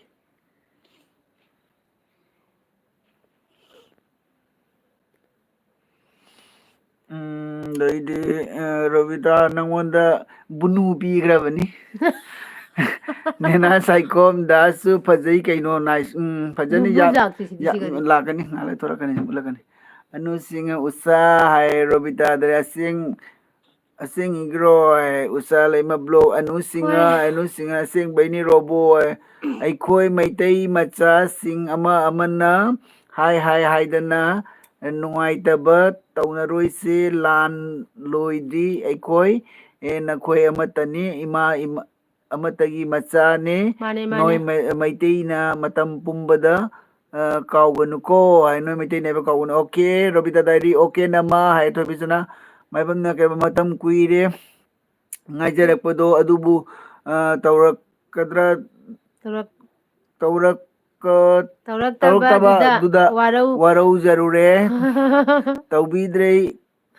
ꯈꯟꯅ ꯍꯧꯖꯤꯛꯇꯤ ꯐꯔꯦ ꯃꯇꯨꯡꯁꯨ ꯑꯗꯨꯝ ꯔꯤꯀ꯭ꯋꯦꯁ ꯍꯥꯏꯔ ꯀꯩ ꯍꯥꯏꯅꯣ ꯊꯣꯏꯕꯤꯁꯅꯥ ꯑꯣꯏꯔꯝꯒꯅꯤ ꯊꯣꯏꯕꯤꯁꯅꯥ ꯃꯥꯏꯕꯝꯅ ꯑꯗꯨꯝ ꯍꯥꯏ ꯍꯥꯏꯔꯛꯀꯦ ꯅꯦꯛꯁꯇꯁꯨ ꯑꯄꯥꯝꯕ ꯃꯨꯛꯕꯥꯡꯗꯣ ꯍꯣꯏ ꯍꯣꯏ ꯊꯣꯏꯕꯤꯁꯅꯥ ꯍꯥꯏꯔꯛꯑꯣ ꯅꯪꯒꯤ ꯅꯍꯥꯟꯒꯤꯗꯣ ꯇꯧꯔꯛꯀꯅꯤꯀꯣ ꯑꯗꯨꯒꯤ ꯃꯇꯨꯡꯗ ꯑꯗꯨꯝ ꯍꯥꯏꯔꯛꯑꯣ ꯅꯪꯅ ꯔꯣꯕꯤꯇꯥꯗꯥꯏꯅ ꯑꯄꯥꯝꯕꯗꯣꯀꯣ ꯆꯨꯝꯃꯤ ꯄꯥꯟꯗꯝ ꯑꯅꯨꯁꯤꯡꯅ ꯀꯩꯕ ꯄꯤꯔꯛꯀꯅꯨ ꯁꯨꯝ ꯍꯥꯏꯈꯤꯅꯦ ꯀꯩꯅꯣ ꯃꯦꯁꯦꯁ ꯀ ꯀꯩꯅꯣ ꯅ ꯆꯦꯗ ꯑꯦꯅꯤꯃꯦꯜ ꯖꯥꯝ ꯀꯩꯅꯣ ꯑꯦꯅꯤꯃꯦꯜ ꯆꯦꯗꯥ ꯑꯅꯤꯁꯦ ꯍꯥꯏꯔꯤꯃꯦꯁꯦ ꯌꯥꯝ ꯑꯅꯤꯃꯛ ꯆꯥꯅꯩꯌꯦ ꯆꯥꯅꯩꯌꯦ ꯊꯦꯡꯀ꯭ꯌꯨ ꯅꯦꯅꯥ ꯑꯗꯩꯗꯤ ꯕ꯭ꯂꯨꯒ ꯑꯃꯇ ꯄꯤꯒꯅꯨ ꯏꯌꯥꯝꯕ ꯏꯌꯥꯝꯕ ꯅꯨꯡꯉꯥꯏꯖꯗꯦ ꯃꯣꯏꯅ ꯃꯣꯏꯇ ꯃꯤ ꯅꯠꯇꯦ ꯃꯤ ꯅꯠꯇꯦꯕ ꯑꯣꯀꯦ ꯎꯝ ꯎꯁꯥ ꯂꯩꯃ ꯀꯩꯇꯧꯔꯦ ꯔꯣꯕꯤꯇꯥ ꯅꯦꯅꯥ ꯌꯥꯝ ꯅꯨꯡꯁꯤ ꯉꯁꯤꯗꯤ ꯅꯦꯅꯥ ꯌꯥꯝ ꯅꯨꯡꯁꯤ ꯉꯁꯤ ꯋꯥꯍꯩꯗꯣ ꯅꯪꯒꯤ ꯋꯥꯍꯩꯗꯣ ꯍꯥꯏꯕ ꯅꯦꯅꯥꯒꯤ ꯆꯃꯝ ꯋꯥꯍꯩꯗꯣ ꯑꯃꯔꯖꯤꯠ ꯍꯥꯏ ꯏꯆꯦ ꯇꯥꯃꯣ ꯍꯜꯂꯣ ꯍꯦꯜꯂꯣ ꯑꯦꯟꯖꯦꯂ ꯅꯠꯇ꯭ꯔꯣ ꯑꯃꯔꯖꯤꯠ ꯔꯣꯕꯤꯗꯥ ꯆꯥꯛ ꯆꯥꯔꯕꯣ ꯍꯥꯏ ꯃꯌꯥꯝꯒꯤ ꯄꯥꯟꯗꯝ ꯏꯆꯦ ꯔꯣꯕꯤꯇꯥ ꯄꯤꯕꯗ ꯀꯩꯒꯤ ꯌꯥꯝꯅ ꯐꯕ ꯏꯆꯦꯅꯤ ꯏꯌꯥꯝꯕ ꯍꯥꯏ ꯋꯥꯔꯕ ꯑꯩ ꯑꯃꯨꯛ ꯄꯥꯕꯤꯌꯨꯔꯥ ꯅꯪ ꯋꯥꯔꯕ ꯑꯦꯟꯖꯦꯜ ꯆꯥꯔꯦ ꯉꯁꯤ ꯅꯪꯗꯤ ꯍꯥꯏꯕ ꯕꯤꯀ꯭ꯔꯝ ꯁꯤꯡꯅ ꯀꯩꯕ ꯗꯗꯥ ꯅꯈꯣꯏꯒꯤ ꯅꯝꯕꯔ ꯑꯩꯈꯣꯏꯒꯤ ꯅꯝꯕꯔꯁꯤꯗꯤ ꯗꯗꯥ ꯅꯈꯣꯏꯒꯤ ꯅꯝꯕꯔ ꯍꯥꯏꯔꯣ ꯅꯣꯁꯦ ꯅꯈꯣꯏꯒꯤꯅꯣ ꯅꯝꯕꯔ ꯍꯥꯏꯕ ꯃꯥꯜꯂꯦ ꯀꯩ ꯍꯥꯏꯕ ꯏꯅꯝꯃꯒ ꯗꯗꯥꯒꯤ ꯃꯨꯛꯕꯥꯡ ꯅꯣꯡꯃ ꯅꯣꯡꯃꯒꯤ ꯌꯦꯡꯗ꯭ꯔꯗꯤ ꯆꯥꯛ ꯆꯥꯕ ꯌꯥꯗꯦ ꯀꯩꯒꯤꯅꯣ ꯈꯪꯗꯦ ꯚꯤꯗꯤꯑꯣ ꯍꯦꯛ ꯊꯥꯕꯒ ꯆꯥꯛ ꯆꯥꯕ ꯌꯥꯏ ꯆꯥꯕ ꯌꯥꯏ ꯏꯃꯥ ꯎꯁꯥ ꯌꯥꯝ ꯂꯩꯃ ꯍꯔꯥꯎꯋꯦ ꯕ꯭ꯂꯣꯛ ꯊꯣꯏꯕꯤꯁꯅꯥ ꯔꯣꯕꯣ ꯀꯦ ꯑꯦꯝ ꯁꯤ ꯍꯥꯏ ꯔꯣꯕꯤꯇꯥꯅ ꯄꯥꯟꯗꯝ ꯍꯣꯏ ꯕꯤꯀ꯭ꯔꯝ ꯁꯤꯡꯅ ꯗꯗꯥ ꯆꯤꯆꯦ ꯅꯣꯏ ꯀꯔꯤ ꯀꯥꯏꯒꯤꯅꯣ ꯆꯥꯟꯗꯝ ꯑꯩꯈꯣꯏꯁꯦ ꯁꯨꯅꯥꯏ ꯂꯩꯀꯥꯏꯒꯤꯅꯦ ꯆꯥꯟꯗꯝ ꯂꯩꯀꯥꯏꯒꯤꯅꯦ ꯆꯤꯆꯦ ꯎꯁꯥ ꯖꯦꯔꯨꯝ ꯅꯪꯗꯤ ꯅꯦꯅꯥ ꯁꯥꯏꯈꯣꯝ ꯆꯦꯗꯥꯅ ꯂꯨꯅ ꯇꯧꯗ꯭ꯔꯣꯆꯦ ꯍꯥꯏ ꯇꯧꯋꯦ ꯌꯥꯝ ꯂꯨꯅ ꯇꯧꯋꯦ ꯑꯩꯈꯣꯏ ꯗꯥꯅ ꯑꯩꯉꯣꯟꯗ 18 ꯂꯥꯏꯛ ꯂꯨꯅ ꯌꯥꯝ ꯇꯧꯔꯦ ꯇꯧꯋꯦ ꯊꯦꯡꯀ꯭ꯌꯨ ꯔꯕꯤꯇꯥꯅ ꯀꯩꯕ ꯕꯤꯀ꯭ꯔꯝ ꯋꯦꯜꯀꯝ ꯍꯥꯏꯈꯔꯦ ꯎꯁꯥ ꯕ꯭ꯂꯣꯛꯅ ꯀꯩꯕ ꯈꯕꯛ ꯑꯣꯏꯅ ꯈꯥꯕꯛ ꯑꯣꯀꯦ ꯆꯥꯏ ꯍꯥꯏꯕ ꯎꯁꯥꯅ ꯀ꯭ꯔꯦꯇꯔꯅꯦꯁꯅ ꯑꯩ ꯑꯦꯟꯖꯜꯅ ꯑꯩ ꯊꯣꯡꯉꯤ ꯔꯣꯕꯤꯇꯥ ꯑꯦꯟꯖꯜ ꯅꯗ꯭ꯔ ꯊꯣꯏꯕꯤꯁꯅꯥ ꯅꯪ ꯑꯩꯈꯣꯏꯗ ꯀꯣꯏꯔꯛꯎꯅꯦ ꯍꯥꯏ ꯁꯆꯤꯟ ꯁꯤꯡꯅ ꯈꯨꯔꯝꯃꯦ ꯎꯁꯥ ꯂꯩꯃ ꯕ꯭ꯂꯣꯛꯅ ꯀꯩꯕ ꯂꯩꯔꯝꯃꯣ ꯃꯣꯅꯤ ꯍꯣꯏꯗ ngahak chaloge ꯀꯅꯥꯅꯣ kenoninda usa ꯑꯣ hema leima ai la e hema leima welcome welcome thobisana Hema maibam welcome angel lamse lape dugi taubani lakninge lakpadi hai mayang pandam matam asida pungning siba pok ama pandam aina kari maramgi pandam aina kari maramgi lamdam tamna leikhiba ꯑꯩꯈꯣꯏꯒꯤ ꯃꯩꯇꯩ ꯏꯃꯥ ꯏꯌꯥꯝꯕ ꯏꯆꯦ ꯀꯀꯥ ꯏꯟꯗꯣꯝꯆꯥ ꯁꯤꯡ ꯎꯅꯕ ꯆꯠꯈꯤꯗꯣꯏꯅꯣ ꯃꯥꯁꯤ ꯃꯔꯝ ꯈꯪꯕꯤꯌꯣ okay ꯑꯦꯅꯦ live ꯄꯥꯕꯗ ꯆꯔꯝ ꯈꯪ ꯇꯥꯔꯦ ꯆꯔꯝꯇ ꯅꯠꯇꯦ ꯂꯣꯏ ꯈꯪꯉꯦ ꯎꯁꯥ ꯂꯩꯃꯕꯣꯛ ꯒ꯭ꯌꯥꯟ ꯇꯥꯗ꯭ꯔꯦ ꯇꯧꯔꯤꯁꯦ ꯀꯗꯣꯝꯗꯅꯣ ꯑꯦꯜꯕꯤ ꯀꯅꯥ ꯀꯅꯥ ꯁꯅꯁꯝ ꯊꯥꯔꯤꯒꯦꯅꯦ ꯃꯤꯔꯟꯗꯥ ꯆꯦꯒꯤ ꯚꯤꯗꯤꯑꯣ ꯌꯦꯡꯕ ꯌꯥꯝ ꯅꯨꯡꯉꯥꯏꯌꯦ ꯄ꯭ꯔꯦꯡ ꯚꯤꯗꯤꯑꯣ ꯑꯝꯇ ꯇꯧꯕꯤꯔꯛꯑꯣ ꯐꯨꯜ ꯁꯄꯣꯔꯠ ꯑꯣꯀꯦ ꯇꯧꯔꯛꯀꯦ ꯑꯗꯣ ꯄ꯭ꯔꯦꯡꯇꯤ ꯄ꯭ꯔꯦꯡꯁꯦ ꯍꯥꯏꯅꯕ ꯌꯥꯗꯕ ꯈꯪꯄ꯭ꯔꯦꯛ ꯈꯪꯅ ꯇꯧꯔꯛꯇꯣꯏꯅꯦꯕ ꯃꯥꯁꯨ ꯑꯩꯉꯣꯟꯗ ꯍꯥꯏꯗꯣꯛ ꯌꯥꯗꯦ ꯑꯟꯖꯂꯟ ꯉꯁꯥꯏ ꯅꯪ ꯃꯃꯥꯡꯗ ꯍꯥꯏꯗꯣꯛꯄ ꯑꯩꯉꯣꯟꯗ ꯌꯥꯗꯦ ꯁꯕꯁꯀ꯭ꯔꯥꯏꯕꯁꯨ ꯇꯧꯔꯣꯏ ꯊꯣꯏꯕꯤꯁꯅꯥ ꯇꯧꯔꯛꯇꯣꯔꯤꯁ ꯊꯣꯏꯕꯤꯁꯅꯥ ꯊꯣꯏꯕꯤꯁꯅꯥ ꯃꯥꯏꯕꯝꯅ ꯏꯅꯝꯃ ꯑꯁꯦꯡꯕꯩꯅꯦ ꯑꯗꯨꯅ ꯃꯨꯛꯕꯥꯡ ꯚꯤꯗꯤꯑꯣꯗꯣ ꯈꯔ ꯇꯣꯏꯅ ꯄꯥꯝꯖꯩꯌꯦ ꯑꯗꯨꯒ ꯄ꯭ꯔꯦꯡꯁꯨ ꯃꯔꯛ ꯃꯔꯛꯇ ꯌꯥꯎꯕꯤꯔꯛꯎ ꯀꯣ ꯏꯅꯝꯃ ꯗꯗꯥꯒꯤ ꯄ꯭ꯔꯦꯡꯁꯨ ꯌꯥꯝ ꯅꯨꯡꯉꯥꯏꯌꯦ ꯊꯦꯡꯛ ꯌꯨ ꯕꯦꯕꯤꯁꯅꯥ ꯃꯌꯥꯝ ꯊꯣꯏꯕꯤꯁꯅꯥ ꯑꯩ ꯁꯣꯏꯗꯅ ꯃꯩꯇꯩꯁꯤꯡꯅ ꯇꯥꯕ ꯖꯒꯥ ꯈꯔ ꯑꯩꯅ ꯉꯝꯖꯕ ꯑꯍꯥꯟꯕ ꯑꯣꯏꯅ ꯑꯣꯏꯅ ꯑꯩ ꯀꯁꯥꯔꯗ ꯀꯁꯥꯔꯗ ꯂꯥꯛꯀꯅꯤ ꯏꯃꯥꯁꯤꯡ ꯏꯄꯥꯁꯤꯡ ꯎꯅꯖꯗꯨꯅ ꯑꯋꯥ ꯅꯨꯡꯉꯥꯏ ꯍꯪꯖꯕ ꯂꯥꯛꯀꯅꯤ ꯑꯩꯅ ꯉꯝꯖꯕ ꯈꯔ ꯄꯤꯖꯔꯝꯒꯅꯤ ꯂꯥꯛꯑꯣ ꯄꯥꯟꯗꯝ ꯂꯥꯛꯑꯣ ꯑꯩꯈꯣꯏꯁꯨ ꯎꯅꯁꯤ ꯅꯪ ꯂꯥꯛꯄ ꯀꯥꯟꯗ ꯈꯪꯍꯜꯂꯛꯑꯣ ꯑꯩꯕꯨ ꯎꯅꯁꯤ ꯑꯩꯈꯣꯏ ꯃꯌꯥꯝ ꯀꯣ ꯃꯦꯇ꯭ꯔꯤꯛ ꯊꯥꯔꯝꯗꯥꯏꯗꯒ ꯁꯨꯃꯥꯏꯅꯒ ꯊꯋꯥꯏ ꯌꯥꯎꯅ ꯂꯥꯏꯔꯤꯛ ꯄꯥꯔꯝꯕꯗꯣ ꯑꯩꯕꯨ ꯔꯣꯕꯤꯇꯥꯅ ꯀꯩꯅꯣ ꯕꯥꯏ ꯕꯥꯏ ꯇꯧꯔꯝꯃꯤꯔ ꯀꯩꯅꯣ ꯅꯪꯅ ꯈꯨꯠ ꯍꯥꯏꯔꯝꯃꯤꯗꯣ ꯆꯠꯈꯤꯅꯨ ꯃꯌꯥꯝꯅ ꯉꯥꯏꯈꯣꯅꯦ ꯍꯥꯏꯇꯥꯃꯤ ꯑꯊꯣꯏꯕ ꯃꯁꯝꯅ ꯏꯌꯥꯝꯕ ꯀꯔꯤ ꯃꯊꯦꯜ ꯆꯥꯔꯒꯦ ꯕ꯭ꯂꯣꯛ ꯑꯅꯧꯕ ꯊꯥꯡꯒꯠꯂꯛꯑꯣ ꯍꯣꯏ ꯅꯨꯡꯉꯥꯏꯕ ꯑꯣꯀꯦ ꯊꯥꯡꯒꯠꯂꯛꯀꯦ ꯑꯣꯀꯦ ꯊꯥꯡꯒꯠꯂꯛꯀꯦ ꯑꯩꯈꯣꯏ ꯉꯁꯤ ꯇꯟ ꯇꯧꯔꯒ ꯀꯥꯡꯉꯧ ꯑꯃ ꯇꯧꯔꯒ ꯑꯥꯏ ꯆꯥꯔꯦ am back thank you welcome back ꯊꯣꯏꯕꯤꯁꯅꯥ ꯀꯩꯕ ꯑꯦꯜꯕꯤꯒꯤ ꯊꯥꯝꯅꯦꯜꯁꯦ ꯌꯥꯝ ꯐꯖꯩ ꯗꯗꯥ ꯏꯅꯝꯃ ꯌꯥꯝꯅꯁꯨ ꯅꯨꯡꯁꯤꯌꯦ ꯊꯦꯡꯛ ꯌꯨ ꯊꯦꯡꯀ꯭ꯌꯨ ꯊꯣꯏꯕꯤꯁꯅꯥ ꯃꯤꯅ ꯅꯨꯡꯁꯤꯅꯕ ꯇꯧꯕꯅꯤ ꯑꯗꯨ ꯔꯤꯌꯦꯜꯗꯗꯤ ꯀꯩ ꯃꯥꯜꯂꯤ ꯌꯦꯡꯉꯨ ꯈꯔꯣꯏ ꯃꯥꯟꯕꯅꯤ ꯑꯗꯩꯗꯤ ꯀꯩꯕ ꯆꯧꯅꯤ ꯍꯥꯏꯔ ꯆꯧꯅꯤ ꯍꯥꯏꯔꯣ ꯆꯧꯅꯤ ꯈꯪꯇꯦ ꯒꯨꯗ ꯅꯥꯏꯠ ꯍꯥꯏ ꯒꯨꯗ ꯀꯩꯅꯣ ꯅꯥꯏꯠ ꯂꯥꯛꯄ ꯒꯨꯗ ꯅꯥꯏꯠ ꯍꯥꯏꯅꯦ ꯑꯗꯒꯤ ꯑꯦꯟꯖꯦꯜꯅ ꯊꯣꯏꯕꯤꯁꯅꯥ ꯍꯥꯏꯅ ꯊꯣꯏꯕꯤꯁꯅꯥ ꯂꯥꯎꯈ꯭ꯔꯦ ꯃꯥꯏꯕꯝꯅ ꯃꯥꯏꯀ꯭ꯔꯣꯐꯣꯟꯗ ꯇꯧꯔꯛꯀꯦ ꯑꯦꯟꯖꯦꯜ ꯔꯕꯤꯇꯥ ꯗꯥꯏꯔꯤ ꯅꯣꯛꯈ꯭ꯔꯦ ꯊꯣꯏꯕꯤꯁꯅꯥ ꯊꯣꯏꯕꯤꯁꯅꯥꯅ ꯃꯥꯏꯕꯝ ꯍꯥꯎ ꯑꯦꯟꯖꯦꯜ ꯍꯥꯏꯌꯦ ꯑꯦꯟꯖꯦꯜ ꯀꯔꯤ ꯏꯟꯖꯥꯡ ꯆꯥꯒꯦ ꯑꯦꯟꯖꯦꯜ ꯔꯕꯤꯇꯥ ꯗꯥꯏꯔꯤ ꯃꯈꯨꯠ ꯍꯥꯏ ꯑꯃ ꯂꯩꯔꯦ ꯃꯦꯂꯥ ꯆꯠꯂꯤꯔ ꯈꯪꯗꯦꯅꯦ ꯊꯣꯏꯕꯤꯁꯅꯥ ꯑꯦꯟꯖꯦꯜ ꯀꯩꯕ ꯏꯆꯦ ꯆꯠꯈ꯭ꯔ ꯃꯥꯜꯂꯦꯅꯦ ꯊꯣꯏꯕꯤꯁꯅꯥ ꯃꯥꯏꯕꯝꯅ ꯏꯔꯣꯜꯂꯦ ꯅꯪꯗꯤ ꯑꯦꯟꯖꯦꯜ ꯑꯦꯟꯖꯦꯜꯅ ꯑꯩ ꯁꯕꯖꯤ ꯊꯣꯡꯉꯦ ꯆꯥꯗ꯭ꯔꯤꯌꯦ ꯗꯤꯄꯛ ꯁꯤꯡ ꯅꯆꯦ ꯏꯁꯩ ꯑꯝꯇ ꯁꯛꯂꯛꯑꯣ ꯔꯕꯤꯇꯥ ꯗꯥꯏꯔꯤ ꯍꯥꯏ ꯍꯦꯃꯥ ꯂꯩꯃꯅ ꯀꯌꯥꯝ ꯀꯨꯏꯔꯒꯦ ꯑꯦꯜꯕꯤ ꯇꯧꯕ ꯑꯩ ꯈꯪꯍꯧꯗ꯭ꯔꯦ ꯊꯋꯥꯏ ꯅꯨꯡꯉꯥꯏꯇꯦ ꯀꯨꯏꯗ꯭ꯔꯤ ꯆꯠꯇꯦ ꯂꯩꯕꯤ ꯑꯅꯨ ꯀꯩꯁꯥꯝ ꯀꯩ ꯑꯗꯔꯁꯤꯅꯤ ꯋꯥꯔꯜꯗꯒꯤ ꯌꯥꯎꯔꯤꯌꯦ ꯀꯅꯥ ꯆꯠꯇꯦ ꯂꯩꯕꯤ ꯑꯅꯨ ꯀꯩꯁꯥꯝ ꯑꯗꯔꯁꯤꯅꯤ ꯆꯠꯇꯦ ꯋꯥꯔꯜꯗꯒꯤ ꯌꯥꯎꯔꯤ ꯑꯣꯀꯦ ꯑꯣꯀꯦ ꯑꯟꯖꯨ ꯀꯆꯥꯔ ꯑꯩ ꯑꯃꯨꯛ ꯂꯥꯛꯏꯁꯦ ꯑꯟꯖꯨ ꯂꯩꯔꯝꯃꯦ ꯑꯣꯀꯦ ꯑꯣꯀꯦ ꯀꯩ ꯈꯨꯄꯥꯅꯣ ꯑꯗꯨꯕꯣ ꯑꯩꯁꯦ ꯃꯦꯇꯤꯛ ꯊꯝꯃꯦ ꯑꯩ ꯄꯥꯔꯛꯀꯦꯁꯦ ꯅꯪ ꯄꯥꯕ ꯇꯥꯕ ꯑꯩ ꯋꯥꯕꯅ ꯂꯣꯏꯔꯦ ꯑꯥ ꯑꯟꯖꯨ ꯏꯕꯦꯝꯃ ꯀꯁꯥꯅ ꯀꯩ ꯃꯤꯠꯀꯁꯦ ꯍꯥꯏꯕ ꯀꯩꯅꯣꯝ ꯑꯩ ꯇꯧꯔꯦ ꯑꯃꯨꯛ ꯂꯥꯛꯑꯦ ꯆꯦ ꯂꯩꯔꯝꯃꯦ ꯍꯥꯏꯌꯦ ꯂꯥꯛꯑꯣ ꯂꯥꯛꯑꯣ ꯑꯟꯖꯨ ꯋꯥꯔꯤ ꯁꯥꯟꯅꯁꯤꯀꯣ ꯑꯗꯒꯤꯗꯤ ꯂꯝ ꯅꯣꯠ ꯍꯦꯜꯂꯣꯅ ꯀꯩ ꯍꯥꯏꯕ ꯆꯥꯛ ꯀꯩ ꯊꯣꯡꯒꯦ ꯍꯥꯏ ꯆꯥꯛ ꯀꯩꯀꯩ ꯊꯣꯡꯒꯦ ꯍꯥꯏ ꯅꯪ ꯃꯊꯦꯜꯗꯣ ꯍꯥꯏꯈ꯭ꯔꯣ ꯇꯟꯒ ꯑꯦꯅꯦꯅ ꯒꯨꯗ ꯅꯥꯏꯠ ꯍꯥꯏꯔꯦ ꯒꯨꯗ ꯅꯥꯏꯠ ꯅꯨꯅꯨ good night sweet dream Thoibi ꯁꯦꯐꯥꯝ ꯀꯃꯦꯟ ꯁꯅꯥꯅ ꯑꯥꯖꯧ ꯍꯥꯏ ꯍꯥꯏꯔꯦ ꯔꯤꯌꯦꯜꯗꯨꯅ ꯅꯩꯗꯣꯏꯅꯦ ꯑꯁꯦꯡꯕ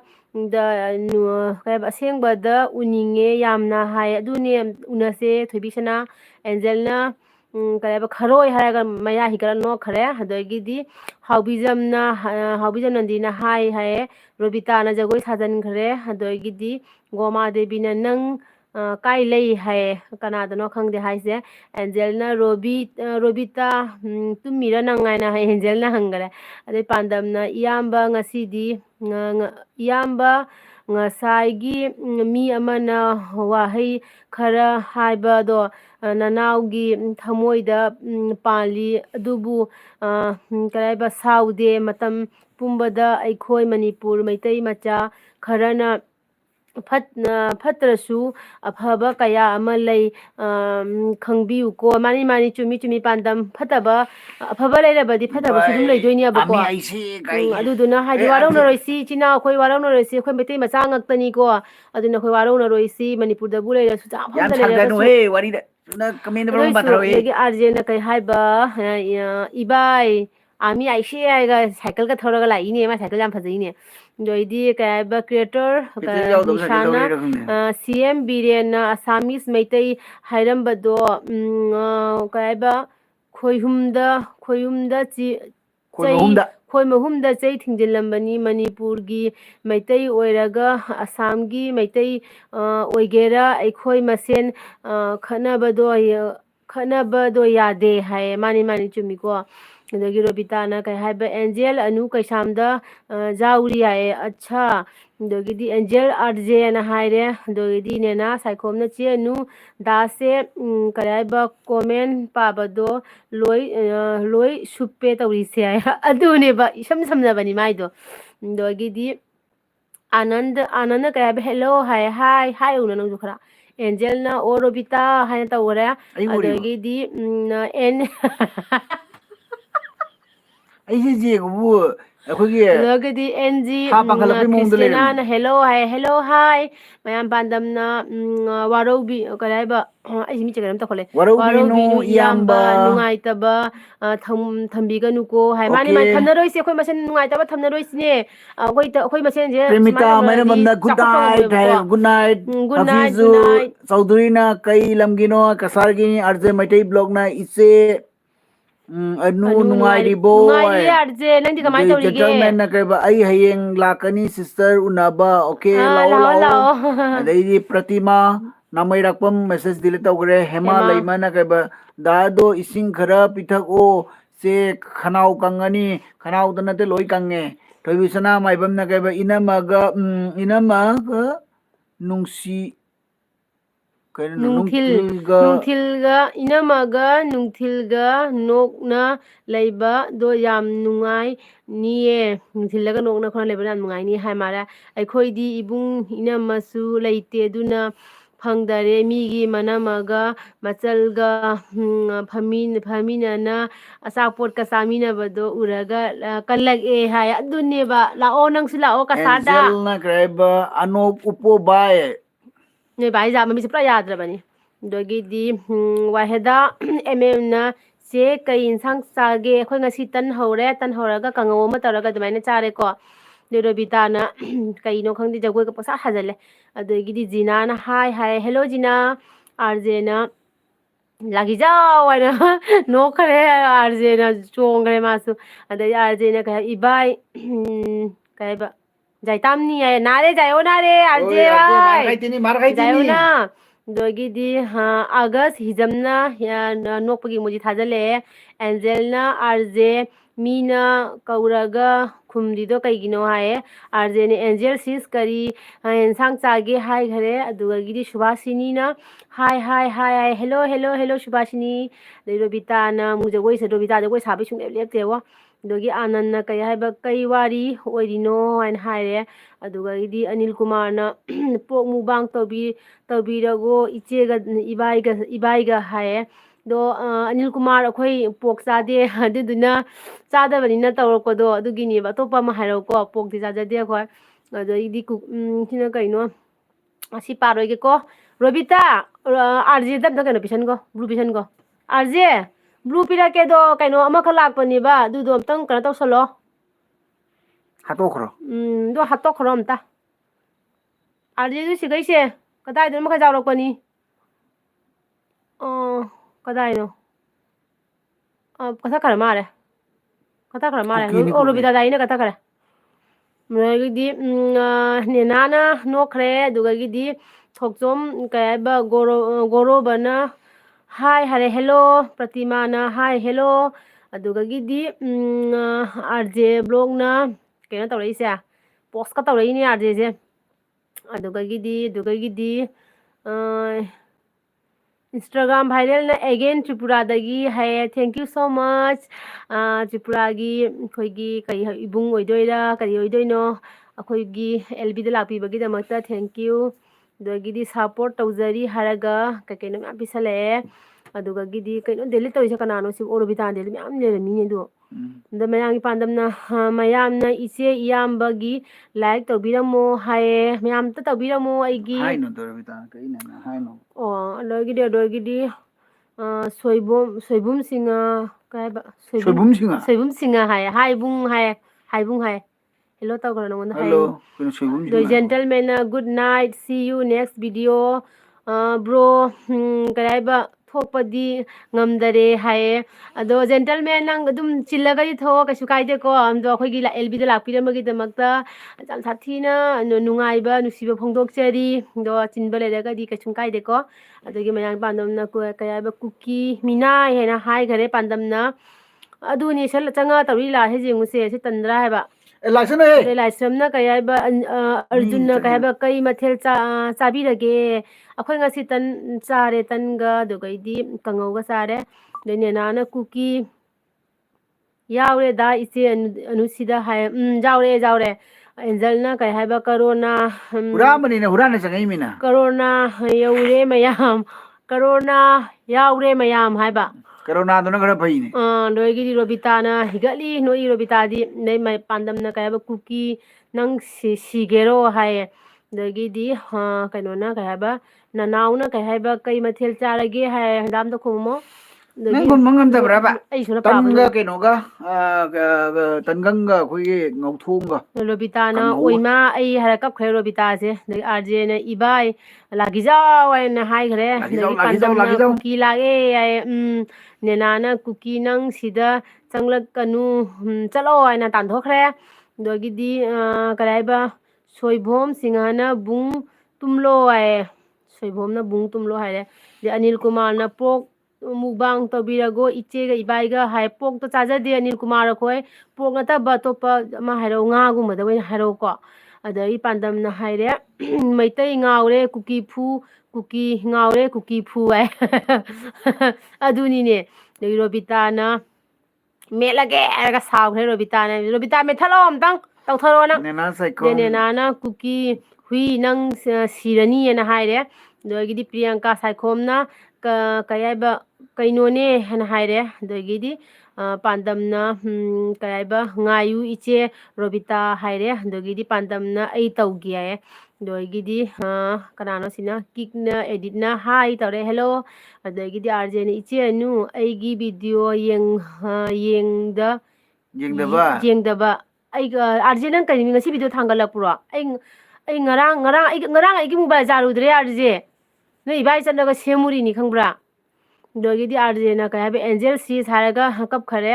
ꯑꯗꯒꯤꯗꯤ ꯀꯤꯛ ꯑꯦꯗꯤꯠꯅ ꯍꯥꯏ ꯍꯥꯏꯔꯦ ꯑꯗꯩ ꯖꯦꯟꯇꯜꯃꯦꯟꯅ ꯍꯥꯏꯔꯦ ꯀꯨꯀꯤ ꯍꯨꯏꯗꯣ ꯀꯤꯛ ꯇꯧꯈꯣ ꯃꯅꯝ ꯅꯝꯊꯤꯕ ꯂꯥꯛꯂꯦ ꯍꯥꯏꯅ ꯍꯥꯏꯔꯦ ꯑꯗꯩꯗꯤ ꯋꯥꯍꯦꯗꯥꯅ ꯆꯦ ꯆꯤꯛꯀꯦꯟ ꯃꯨꯛꯕꯥꯡ ꯇꯧꯕꯤꯔꯛꯑꯣ ꯋꯥꯍꯦꯗꯥ ꯆꯤꯛꯀꯦꯟ ꯃꯨꯛꯕꯥꯡ ꯁꯣꯏꯗꯅ ꯇꯧꯔꯛꯇꯣꯔꯕꯅꯤ ꯍꯟꯗꯛ ꯅꯣꯡ ꯅꯤꯅꯤꯁꯤꯒꯀꯣ ꯑꯗꯒꯤꯗꯤ ꯀꯔꯤ ꯍꯥꯏꯕ ꯍꯤꯔꯤꯁ ꯀꯩ ꯍꯥꯏꯅꯣꯕ ꯑꯩ ꯈꯪꯗꯔꯦ ꯀꯦꯁ ꯀꯩ ꯍꯥꯏꯕ ꯘꯣꯁꯅ ꯍꯥꯏ ꯍꯦꯜꯂꯣ ꯑꯗꯨꯗꯒꯤꯗꯤ ꯑꯥꯔꯖꯦꯅ ꯀꯩ ꯍꯥꯏꯕ ꯏꯆꯦ ꯍꯥꯏꯠ ꯇꯧꯕ ꯃꯤ ꯂꯩꯀꯣ ꯅꯣ ꯇꯦꯟꯁꯟ ꯍꯥꯏꯌꯦ ꯑꯗꯨꯅꯤ ꯂꯩꯔꯦ ꯐꯔꯦ ꯑꯩ ꯌꯥꯝ ꯅꯨꯡꯉꯥꯏꯔꯦ ꯑꯗꯨꯗꯒꯤꯗꯤ ꯕꯤꯔ ꯁꯤꯡꯍꯅ ꯍꯥꯏ ꯍꯦꯜꯂꯣ ꯔꯣꯕꯤꯇꯥꯅ ꯃꯃꯤꯠꯀꯁꯦ ꯁꯦꯞꯀꯠꯂꯒ ꯌꯦꯡꯉꯦ ꯑꯗꯒꯤꯗꯤ ꯁꯤꯃꯥ ꯔꯥꯏꯅ ꯍꯦꯜꯂꯣ ꯍꯥꯏ ꯊꯣꯏꯕꯤ ꯁꯅꯥꯃꯥꯏꯕꯝꯅ ꯑꯩ ꯉꯁꯥꯏꯅ ꯎꯔꯕꯅꯤ ꯑꯁꯤ ꯀꯨꯀꯤ ꯃꯤꯅꯥꯏ ꯃꯆꯥꯁꯦ ꯑꯩꯅ ꯈꯨꯝꯂꯗꯤ ꯁꯂꯥꯛ ꯁꯥꯔꯅꯤ ꯀꯩ ꯍꯥꯏꯕ Taune. ꯇꯧꯅꯦ ꯃꯣꯏ ꯀꯤꯕꯒꯤ ꯀꯩ ꯍꯥꯏꯅꯣ Moi ꯀꯤꯕꯩꯒ ꯀꯤꯕꯩꯒ ꯈꯥꯅꯤ ꯗꯔꯀꯥꯔ ꯇꯥꯗꯦꯍꯦ ꯅꯣꯏꯗꯤ ꯀꯩ ꯍꯥꯏꯕ ꯇꯨꯃꯤꯠ ꯀꯥꯡ ꯑꯣꯏꯅ ꯎꯏ ꯄꯨꯡꯗꯣꯜ ꯃꯅꯨꯡꯗ ꯂꯩꯕ ꯍꯟꯗꯣ ꯑꯗꯣ ꯑꯣꯏꯅ ꯎꯏ ꯃꯩꯇꯩ ꯑꯩꯈꯣꯏꯅ ꯍꯥꯏ ꯌꯥꯝ ꯆꯨꯝꯃꯦ ꯊꯣꯏꯕꯤꯁꯥꯅ ꯍꯥꯏꯔꯛꯄ ꯑꯗꯣ ꯈꯪꯉꯨ ꯀꯨꯀꯤ ꯃꯆꯥ ꯁꯥ ꯑꯗꯒꯤꯗꯤ ꯀꯤꯇꯤꯅ ꯌꯣꯕ꯭ꯔꯣ ꯑꯁ ꯀꯥꯏ ꯇꯧꯁꯜꯂꯦ ꯑꯃꯁꯨ ꯆꯔꯝ ꯃꯦꯠꯈ꯭ꯔ ꯃꯥꯜꯂꯦ ꯑꯥꯔꯖꯦꯅ ꯔꯣꯕꯤꯇꯥꯅ ꯑꯃꯁꯨ ꯃꯦꯠꯂꯒꯦ ꯑꯩ ꯃꯦꯠꯊꯠꯂꯨ ꯔꯣꯕꯤꯇꯥ ꯑꯗꯒꯤꯗꯤ ꯍꯦꯃꯥꯅ ꯆꯦꯒ ꯍꯟꯗꯥꯒ ꯃꯅꯤꯄꯨꯔꯤ ꯐꯤꯂꯝꯒꯤ ꯑꯦꯛꯇꯤꯡ ꯑꯝꯇ ꯇꯧꯕꯤꯔꯛꯑꯣ ꯑꯩ ꯑꯝꯇ ꯅꯣꯛꯀꯦ ꯑꯩ ꯑꯦꯛꯇꯤꯡ ꯇꯧꯕ ꯉꯝꯃꯣꯏ ꯂꯥꯏꯐꯇ ꯏꯀꯥꯏꯖꯩ ꯒꯣꯔꯣꯕꯅ ꯆꯦ ꯍꯥꯏ ꯍꯥꯏꯌꯦ ꯍꯦꯜꯂꯣ ꯒꯣꯔꯣꯕ ꯔꯣꯕꯤꯇꯥ ꯅꯣꯛꯈꯔꯦ ꯑꯗꯒꯤ ꯅꯦꯅꯥꯅ ꯕꯤꯠ ꯂꯩꯇꯦ ꯑꯩꯗꯤ ꯀꯔꯤ ꯍꯥꯏꯕ ꯚꯨꯠ ꯑꯃ ꯎꯠꯂꯝꯗꯅ ꯃꯨꯠ ꯑꯣꯐ ꯑꯣꯏꯒꯦ ꯇꯧꯋꯦ ꯍꯥꯏꯌꯦ ꯑꯣꯏꯒꯅꯨ ꯑꯩꯈꯣꯏ ꯃꯌꯥꯝ ꯂꯩꯁꯤꯗꯤ ꯃꯣꯏ ꯑꯃꯈꯛ ꯆꯪꯉꯛꯄꯅ ꯑꯩꯈꯣꯏ ꯀꯃꯥꯏꯅ ꯀꯩꯒꯤ ꯃꯨꯠ ꯑꯣꯐ ꯑꯣꯏꯗꯣꯏꯅꯣ ꯏꯕꯥ ꯑꯩ ꯃꯣꯅꯣ ꯑꯣꯏꯗꯣꯔꯦꯀꯣ ꯀꯩꯅꯣ ꯑꯥꯔꯖꯦ ꯃꯣꯅꯣ ꯑꯣꯏꯗ꯭ꯔꯤꯕ ꯍꯥꯏꯁꯦ ꯀꯩꯅꯣ ꯑꯥꯔꯖꯦꯅ ꯉꯥꯡꯉꯤꯗꯣ ꯑꯍꯥꯟꯕ ꯑꯣꯏꯔ ꯅꯠꯇ꯭ꯔꯅ ꯅꯣꯏ ꯂꯨꯋꯥꯡꯅ ꯀꯔꯤ ꯃꯊꯦꯜ ꯍꯥꯏ ꯉꯁꯤꯗꯤ ꯑꯩꯈꯣꯏ ꯇꯟ ꯑꯣꯏꯅ ꯆꯥꯔꯦ ꯀꯩꯅꯣ ꯂꯨꯋꯥꯡ ꯃꯣꯅꯣ ꯑꯣꯏꯗꯣꯔꯦ ꯁꯤꯁꯇꯔ ꯃꯩꯇꯩ ꯑꯗꯒꯤꯗꯤ ꯏꯆꯦ ꯏꯟꯗꯤꯌꯥ ꯂꯥꯛꯑꯦ ꯀꯔꯤ ꯀꯩ ꯍꯥꯏꯅꯣ ꯂꯩꯃꯔꯦꯝꯕꯤ ꯃꯒꯨꯟꯁꯦ ꯌꯥꯝ ꯂꯩꯀꯣ ꯂꯥꯏꯅꯤꯡꯊꯧꯕꯨꯡꯕꯨꯁꯨ ꯆꯤꯡꯈꯠꯁꯤ ꯃꯌꯥꯝ ꯑꯗꯨꯅꯦ ꯑꯩꯈꯣꯏ ꯗꯥꯒꯤ ꯆꯦꯅꯦꯜꯁꯨ ꯃꯌꯥꯝꯅ ꯆꯤꯡꯈꯠꯄꯤꯌꯣ ꯃꯌꯥꯝꯅ ꯁꯞꯄꯣꯔꯠ ꯇꯧꯕꯤꯌꯣ ꯕꯨꯡꯒꯤ ꯊꯣꯛꯇꯥꯛꯀꯤ ꯃꯁꯤꯗ ꯆꯦꯅꯦꯜꯕꯨ ꯆꯪꯕꯤꯔꯤꯕ ꯀꯨꯀꯤ ꯏꯆꯤꯟ ꯏꯅꯥꯎ ꯄꯨꯝꯅꯃꯛ ꯀꯨꯀꯤ ꯍꯥꯏꯒꯅꯨ ꯇꯜꯂꯦ ꯍꯥ ꯑꯁꯤꯗ ꯆꯪꯕꯤꯔꯤꯕ ꯀꯨꯀꯤ ꯏꯆꯤꯟ ꯏꯅꯥꯎꯁꯤꯡ ꯄꯨꯝꯅꯃꯛꯅ ꯑꯩꯕꯨ ꯁꯞꯄꯣꯔꯠ ꯇꯧꯕꯤꯔꯝꯃꯨ ꯀꯔꯤꯒꯤ ꯑꯩ ꯁꯞꯄꯣꯔꯠ ꯇꯧꯔ ꯀꯥꯈꯠꯂ ꯅꯣꯏ ꯅꯌꯥꯗ ꯊꯤ ꯐꯩꯖꯟꯒꯦ ꯑꯗꯨꯃꯥꯏꯅ ꯍꯥꯏꯒꯅꯨ ꯃꯤꯉꯣꯟꯗ ꯐꯅꯁꯨ ꯑꯣꯏꯔꯁꯨ ꯍꯥꯏꯒꯅꯨ ꯑꯗꯨꯃꯥꯏꯅ ꯀꯨꯀꯤꯗꯤ ꯀꯨꯀꯤ ꯑꯩꯈꯣꯏꯗꯥꯒꯤ ꯕꯨꯡꯒꯤ ꯊꯣꯛ ꯊꯥꯛ ꯍꯥꯏꯅ ꯑꯩꯈꯣꯏꯗꯥꯒꯤ ꯆꯦꯅꯦꯜ ꯑꯃ ꯂꯩꯕꯅꯤ ꯑꯗꯨꯒ ꯃꯌꯥꯝꯅ ꯁꯞꯄꯣꯔꯠ ꯇꯧꯕꯤꯌꯨꯀꯣ ꯑꯗꯒꯤ ꯅꯦꯅꯥ ꯁꯥꯏꯀꯣꯝꯅ ꯍꯥꯏ ꯂꯨꯋꯥꯡ ꯋꯦꯜꯀꯝ ꯍꯥꯏꯅ ꯍꯥꯏꯈ꯭ꯔꯦ ꯑꯗꯒꯤ ꯑꯥꯔꯖꯦꯅ ꯑꯩ ꯃꯣꯅꯣ ꯑꯣꯏꯗ꯭ꯔꯤꯀꯣ ꯍꯥꯏ ꯑꯣꯛꯈꯤꯔꯅꯦ ꯑꯥꯔꯖꯦ ꯃꯣꯅꯣ ꯑꯣꯏꯗ꯭ꯔꯤꯕꯅꯦ ꯋꯦꯔꯦ ꯇꯧꯁꯟ ꯇꯧꯁꯟꯅꯩꯅꯤ ꯃꯥ ꯊꯣꯏꯕꯤ ꯁꯅꯥꯅ ꯍꯌꯦꯡ ꯇꯧꯅꯤ ꯍꯥꯏꯗꯥ ꯏꯆꯦ ꯅꯣꯡ ꯅꯤꯅꯤ ꯍꯥꯏꯌꯦ ꯍꯌꯦꯡꯁꯦ ꯇꯧꯔꯒꯅꯦ ꯊꯣꯏꯕꯤꯁꯅꯥ ꯍꯪꯆꯤꯠ ꯑꯣꯏꯅ ꯊꯥꯡꯒꯠꯂꯛꯇꯣꯏꯅꯤꯀꯣ ꯍꯌꯦꯡꯁꯦ ꯅꯨꯡꯗꯥꯡꯗ ꯇꯧꯔꯛꯑꯒꯦ ꯑꯗꯨꯒ ꯍꯪꯆꯤꯠ ꯑꯣꯏꯅ ꯊꯥꯡꯒꯠꯂꯛꯑꯒꯦꯕꯀꯣ ꯑꯗꯒꯤ ꯖꯦꯟꯇꯦꯜꯃꯦꯟꯅ ꯍꯥꯏꯕ ꯑꯩ ꯀꯞꯂꯦ ꯍꯥꯏꯌꯦ ꯑꯩ ꯀꯥꯞꯂꯦ ꯍꯥꯏꯔꯣ ꯅꯦꯠ ꯍꯥꯏ ꯑꯣ ꯅꯦꯠ ꯌꯥꯗ꯭ꯔꯦ ꯍꯥꯏꯔꯣ ꯖꯦꯟꯇꯜꯃꯦꯟ ꯐꯔꯦ ꯐꯔꯦ ꯕꯥꯏ ꯑꯣꯏꯔꯣꯀꯣ ꯑꯗꯨꯗꯒꯤꯗꯤ ꯔꯣꯕꯤꯇꯥꯅ ꯗꯥꯕꯨꯡ ꯃꯣꯅꯣ ꯑꯣꯏꯗ꯭ꯔꯤꯕꯣ ꯀꯗꯥꯏꯗꯩ ꯃꯣꯅꯣꯅꯣ ꯗꯥꯕꯨꯡꯒꯤ 1K ꯐꯧ ꯌꯧꯗ꯭ꯔꯤ ꯗꯥꯕꯨꯡꯒꯤ ꯔꯕꯤꯇꯥ ꯑꯩ ꯃꯣꯅꯣꯗ ꯑꯩ ꯁꯣꯅꯣ ꯑꯣꯏꯔꯦ ꯑꯗꯩ ꯅꯦꯅꯥꯅ ꯀꯩ ꯍꯥꯏꯕ ꯍꯦ ꯀꯨꯀꯤ ꯃꯤꯅꯥꯏ ꯑꯃꯁꯨ ꯊꯣꯛꯂꯛꯑꯦ ꯍꯥꯏꯌꯦ ꯔꯣꯕꯤꯇꯥ ꯀꯛꯊꯧ ꯅꯪ ꯑꯗꯒꯤ ꯊꯣꯛꯆꯣꯝꯅ ꯀꯩ ꯍꯥꯏꯕ ꯊꯣꯛꯆꯣꯝ ꯁꯅꯥ ꯃꯆꯥꯅ ꯀꯩ ꯍꯥꯏꯕ ꯍꯥꯏ ꯀꯩꯅꯣ ꯁꯤꯕꯨ ꯅꯨꯡꯅꯤ ꯔꯣꯕꯣꯠꯁꯦ ꯌꯥꯏ ꯅꯨꯡꯅꯤ ꯔꯣꯕꯣꯠꯁꯦ ꯌꯥꯔꯦ ꯀꯩꯅꯣ ꯑꯗꯒꯤꯗꯤ ꯑꯥꯔꯖꯦꯅ ꯀꯩ ꯍꯥꯏꯕ ꯏꯕꯥꯏ ꯃꯣꯅꯣ ꯀꯌꯥ ꯍꯦ ꯃꯣꯅꯣ ꯀꯌꯥ ꯍꯦ ꯍꯥꯏꯒ ꯅꯣꯛꯈ꯭ꯔꯦ ꯀꯩꯅꯣꯅ ꯑꯥꯔꯖꯦꯅ ꯖꯦꯟꯇꯦꯜꯃꯦꯟꯅ ꯀꯨꯀꯤ ꯀꯔꯤ ꯍꯥꯏꯕ ꯔꯥꯎꯟ ꯋꯣꯔꯝꯗ ꯌꯥꯎꯕ ꯃꯍꯤꯛ ꯃꯥꯟꯕꯧ ꯍꯥꯏꯔꯒ ꯃꯌꯥꯒ ꯆꯤꯛꯏꯔ ꯃꯥꯛꯁ ꯎꯞꯄꯤꯔ ꯈꯪꯗꯦꯅꯦ ꯁ꯭ꯅꯦꯍꯥ ꯁꯤꯡꯍꯅ ꯍꯦꯜꯂꯣ ꯍꯥꯏꯌꯦ ꯍꯥꯏꯔꯣ ꯅꯪꯀꯣ ꯋꯥꯍꯦꯗꯥ ꯑꯦꯝꯑꯦꯝꯅ ꯊꯦꯡꯀ꯭ꯌꯨ ꯑꯩꯅ ꯍꯥꯏꯕ ꯌꯥꯕꯤꯕꯒꯤꯗꯃꯛꯇ ꯑꯣꯀꯦ ꯋꯥꯍꯦꯗꯥ ꯀ꯭ꯔꯤꯇꯤꯅ ꯇꯧꯔꯛꯑꯅꯤ ꯆꯥꯛ ꯆꯥꯔꯕꯣ ꯀꯩ ꯃꯊꯦꯜꯅꯣ ꯑꯩꯈꯣꯏ ꯉꯁꯤ ꯇꯟ ꯆꯥꯏꯌꯦ ꯔꯣꯕꯤꯇꯥ ꯗꯥꯏꯔꯤꯅ ꯃꯌꯥꯝ ꯂꯥꯏꯛ ꯅꯝꯕꯤꯌꯣ ꯊꯦꯡꯀ꯭ꯌꯨ ꯔꯣꯕꯤꯇꯥ ꯑꯗꯩꯗꯤ ꯑꯦꯝ ꯀꯤꯡ ꯂꯣꯁꯅ ꯍꯥꯏ ꯏꯇꯩꯃ ꯅꯨꯡꯉꯥꯏꯔꯤꯕꯣ ꯍꯥꯏ ꯊꯣꯏꯕꯤ ꯅꯨꯡꯉꯥꯏꯔꯤꯌꯦ ꯁꯅꯥꯃꯥꯏꯕꯝꯅ ꯅꯨꯡꯉꯥꯏꯔꯤꯌꯦ ꯃꯦꯝ ꯗꯗꯥ ꯚꯣꯠ ꯂꯦꯞꯄ ꯚꯣꯠ ꯂꯦꯞꯄꯕꯨ ꯈꯨꯔꯝꯂꯤꯗꯣ ꯀꯨꯀꯤꯗ ꯍꯥꯏꯗ꯭ꯔꯗꯤ ꯌꯥꯗ꯭ꯔꯣ ꯁꯛꯁꯤꯡꯁꯤꯗ ꯀꯨꯀꯤꯗ ꯍꯥꯏꯔꯤꯗꯣ ꯑꯩꯅ ꯍꯥꯏꯖꯔꯤꯗꯦ ꯆꯪꯉꯧ ꯊꯤ ꯐꯥꯏꯖꯟꯒꯦ ꯍꯥꯏꯃꯤ ꯅꯣꯏꯗ ꯀꯥꯔꯟꯗꯅꯤ ꯉꯥꯡꯉꯛꯇꯧꯕ ꯃꯥꯗꯤ ꯀꯥꯔꯟꯗꯅꯤ ꯀꯩ ꯀꯦꯁ ꯋꯦꯜꯁꯣꯟ ꯀꯦ ꯑꯦꯁ ꯌꯥꯔꯂꯦꯛꯁꯟ ꯀꯩ ꯍꯥꯏ ꯍꯥꯏꯌꯦ ꯍꯦꯜꯂꯣ ꯁꯤꯁꯇꯔ ꯏꯔꯩꯕ ꯀꯃꯦꯟꯁꯤꯒ ꯃꯃꯤꯡꯁꯤꯗꯤ ꯆꯥꯈꯤꯗ ꯁꯨꯝ ꯆꯥꯈꯤ ꯃꯃꯤꯡꯁꯦ ꯑꯗꯨꯒ ꯍꯥꯏ ꯂꯣꯏꯁꯤꯟꯈꯤꯕ ꯋꯥꯅꯤ ꯏꯟꯗꯤꯌꯥꯅ ꯀꯩ ꯏꯆꯦ ꯏꯟꯗꯤꯌꯥꯅ ꯑꯥꯔꯖꯦꯗꯣ ꯃꯣꯅꯣ ꯑꯣꯏꯗ꯭ꯔꯤ ꯑꯣꯏꯔꯦ ꯙꯣꯅꯣ ꯑꯣꯏꯔꯦ ꯙꯣꯅꯣ ꯑꯗꯨꯅꯤ ꯔꯣꯕꯤꯇꯥ ꯗꯥꯏꯔꯤꯅ ꯁꯤꯁꯇꯔ ꯍꯥꯏ ꯍꯥꯏꯔꯒ ꯅꯣꯛꯊꯔꯦ ꯅꯣꯛꯈꯔꯦ ꯅꯦꯅꯥ ꯁꯥꯏꯈꯣꯝꯅ ꯍꯦ ꯁꯕꯥꯁ ꯗꯗꯥꯇꯅꯤ ꯊꯥꯒꯠꯆꯔꯤ ꯗꯥꯒꯤꯗꯃꯛ ꯍꯥꯏ ꯑꯗꯩꯗꯤ ꯕꯣꯜꯀꯦꯅꯣ ꯕ꯭ꯂꯣꯛꯅ ꯇ꯭ꯔꯦꯛꯀꯤꯡꯅ ꯍꯥꯏꯌꯦ ꯕꯣꯜꯀꯦꯅꯣ ꯍꯦꯜꯂꯣ ꯇ꯭ꯔꯦꯛꯀꯤꯡ ꯀꯩꯅꯣ ꯍꯜꯂꯣ ꯇꯧꯔꯦ ꯍꯨꯁ ꯂꯥꯏꯁ꯭ꯔꯝ ꯂꯣꯏꯗꯥꯡꯅ ꯍꯥꯏꯌꯦ ꯍꯦꯜꯂꯣ ꯁꯅꯦꯍꯥꯁꯤꯡꯅ ꯆꯥꯛ ꯆꯥꯔꯕꯨ ꯆꯦꯒ ꯏꯕꯥꯏꯒ ꯆꯥꯛ ꯆꯥꯔꯦ ꯑꯩꯈꯣꯏ ꯆꯥꯛ ꯑꯣꯏꯅ ꯇꯧꯗ꯭ꯔꯦ ꯉꯁꯤ ꯇꯟ ꯑꯣꯏꯅ ꯇꯧꯔꯦ ꯕ꯭ꯂꯣꯛ ꯅꯒ꯭ꯔꯥꯏꯕ ꯅꯣꯛꯄꯒꯤ ꯏꯃꯣꯖꯤ ꯄꯤꯁꯤꯜꯂꯦ ꯑꯗꯩꯗꯤ ꯁꯨꯅꯤꯠ ꯈꯣꯟꯗ꯭ꯔꯥꯝ ꯅꯒ꯭ꯔꯥꯏꯕ ꯁꯤꯁꯇꯔ ꯑꯩꯅꯗꯤ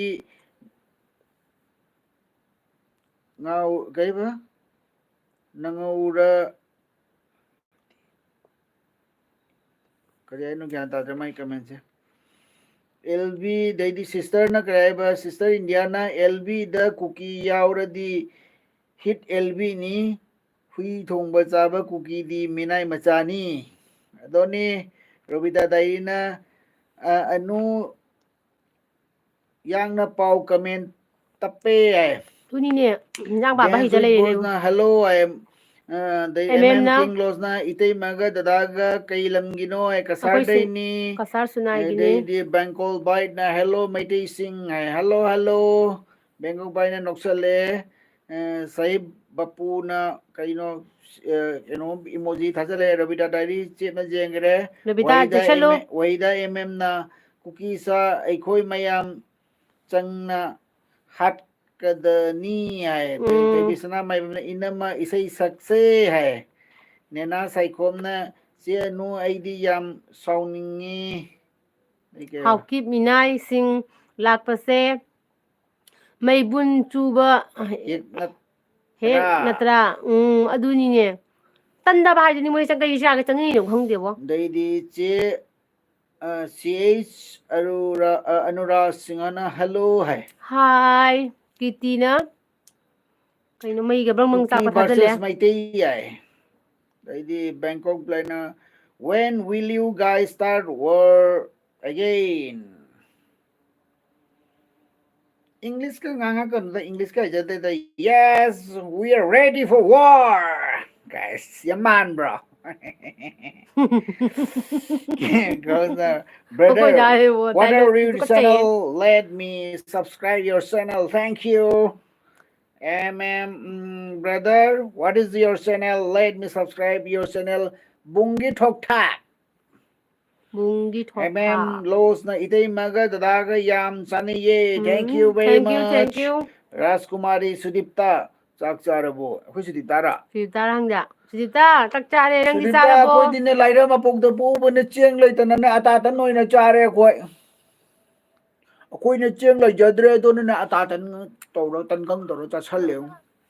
ꯁꯨꯖꯤꯇꯥ ꯑꯩꯈꯣꯏ ꯉꯁꯤ ꯇꯟ ꯑꯣꯏꯅ ꯆꯥꯔꯦ ꯆꯥꯛ ꯆꯥꯗ꯭ꯔꯦ ꯑꯩꯈꯣꯏ ꯆꯥꯛ ꯆꯥꯅꯤꯡꯗꯅ ꯑꯅꯨꯀꯥꯅꯦ ꯑꯩꯈꯣꯏ ꯗꯥꯏꯇꯤꯡ ꯇꯧꯔꯤ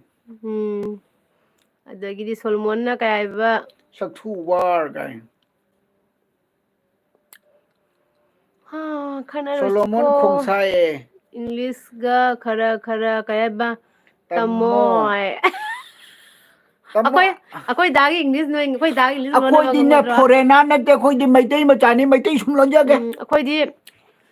ꯀꯩꯅꯣ ꯇꯧꯔꯦ ꯃꯤꯒꯤ ꯃꯔꯣꯟꯗꯣ ꯉꯥꯡꯉꯒ ꯀꯩꯗꯧꯗꯣꯏꯅꯣ ꯏꯁꯥꯒꯤ ꯃꯔꯣꯟ ꯉꯥꯡꯖꯒꯦ ꯑꯩꯈꯣꯏꯗꯤ ꯃꯔꯣꯟ ꯂꯩꯖꯗꯕ ꯀꯨꯀꯤꯅꯣ ꯏꯪꯂꯤꯁ ꯉꯥꯡ ꯑꯗꯨꯗꯒꯤꯗꯤ ꯁꯨꯅꯤꯟꯗ ꯀꯩꯅꯣꯅ ꯈꯣꯟꯗ꯭ꯔꯥꯝꯅ ꯏꯆꯦ ꯅꯪꯗꯤ ꯑꯗꯨꯝ ꯌꯥꯏ ꯏꯕꯥꯏꯁꯤꯗꯤ ꯂꯣꯏꯔꯦ ꯍꯥꯏ ꯏꯕꯥꯏ ꯌꯥꯝ ꯊꯤꯔꯕꯣ ꯔꯤꯌꯦꯜꯗꯗꯤ ꯏꯕꯥꯏꯅ ꯍꯦꯟꯅ ꯐꯖꯩꯀꯣ ꯑꯩꯉꯣꯟꯗꯒꯤ ꯑꯗꯣ ꯀꯦ ꯑꯦꯁꯅ ꯀꯩ ꯍꯥꯏꯕ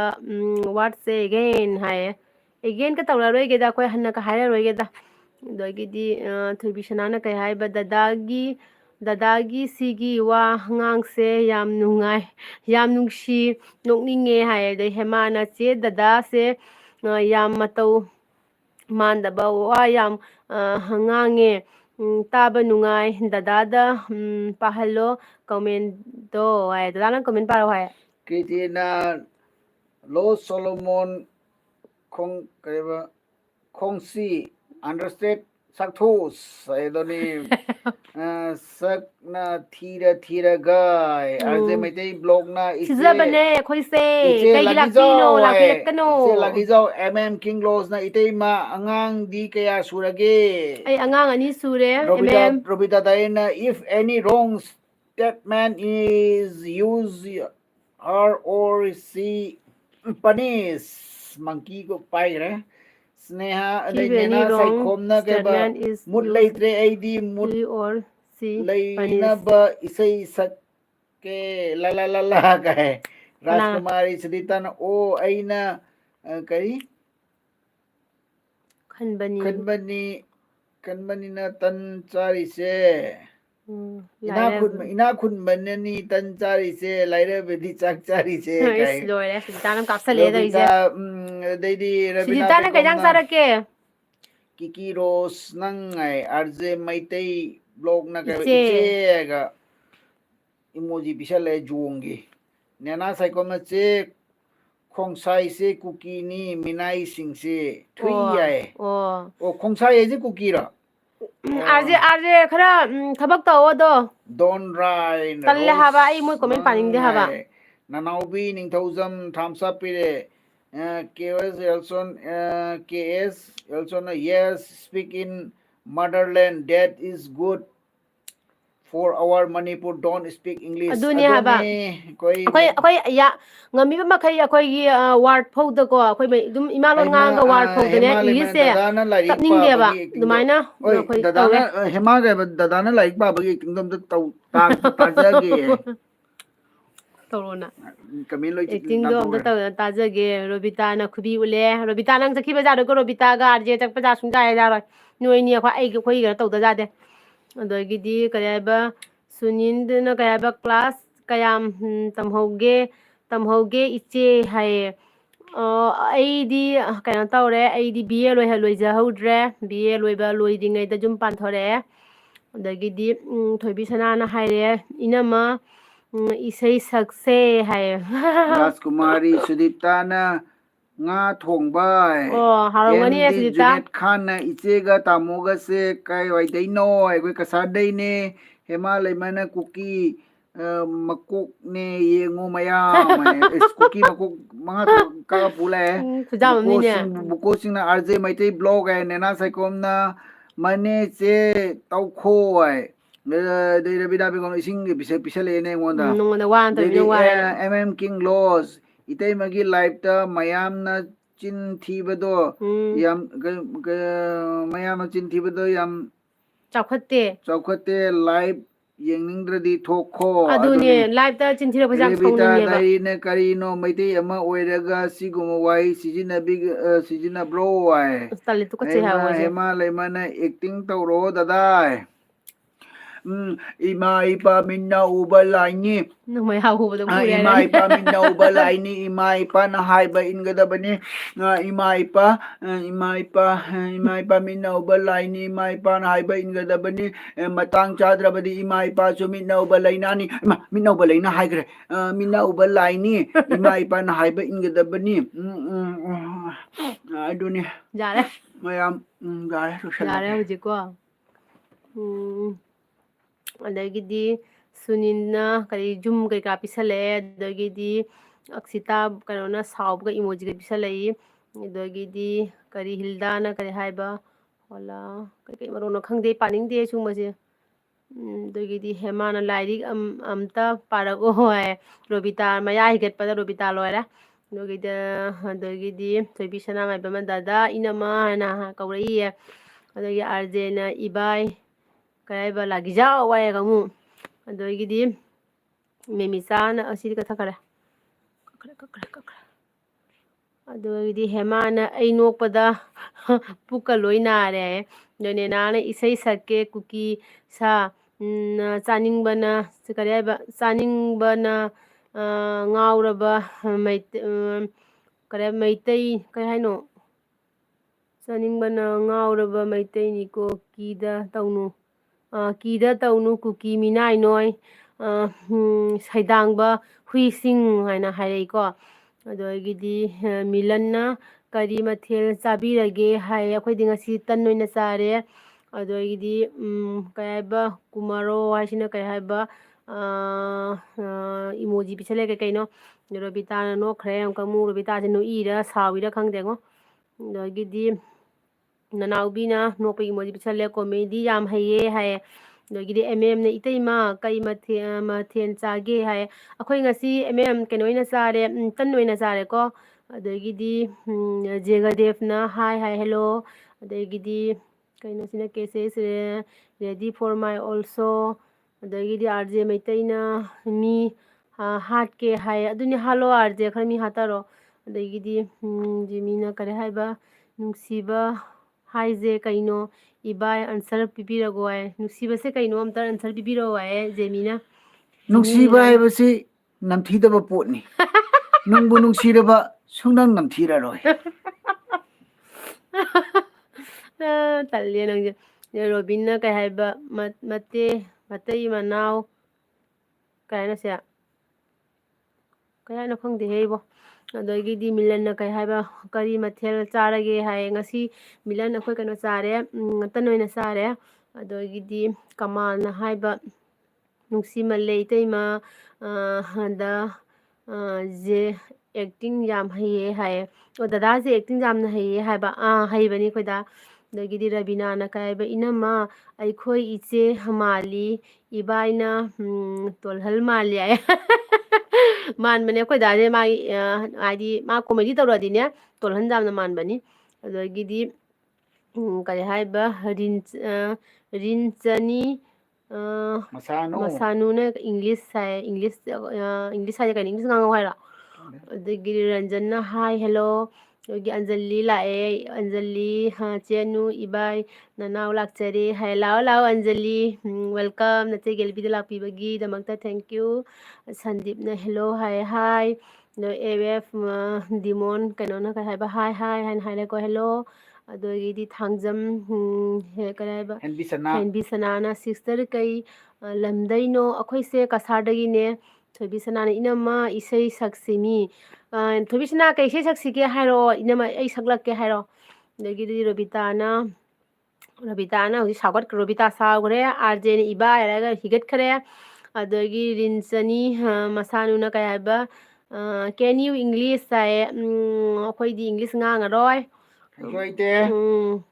dagidi hemana kai haiba lairik pa bagi video do ai nungti hanjan yenglaga noksari ne hai dagi video ma kaino ha my birthday is today hai happy birthday dagidi je hinna hi hello da pung ma oira ba ro selasira karan tur ngangba mi singai tanna lore adagi ne nana kai haiba nungsibagi wahanthok hana hango bro Nungsibagi wahanthok hana hango dagidi Mirza hello beautiful lady Himalay mana hi Ravita Tahir yes talk to me Daidi Taza bhai Banjara Taza bhai Gujarat thank you welcome Anjali Sharma ne ibai nasak to amta ulau ne kai kachinduda kaidawrino ai daidi dane sotna nungairi boy nungairi said Satriyasna charabo chare rinchini na bro and Anjali Sharma ibai se amta thokla u hayune thoklo ne khara thokla se Anjali daidi Anjali ke jang sarake setomna ai amuk la ese de Sultan Salam na welcome back welcome again Sultan Salam na noktare Anjali Sharma na like na thank you aboy kamaina kaiba kanglei imana daidi hand up app hello to bisna me bano wari kai yaurage se don se aigi birthday gi wish pibiro idro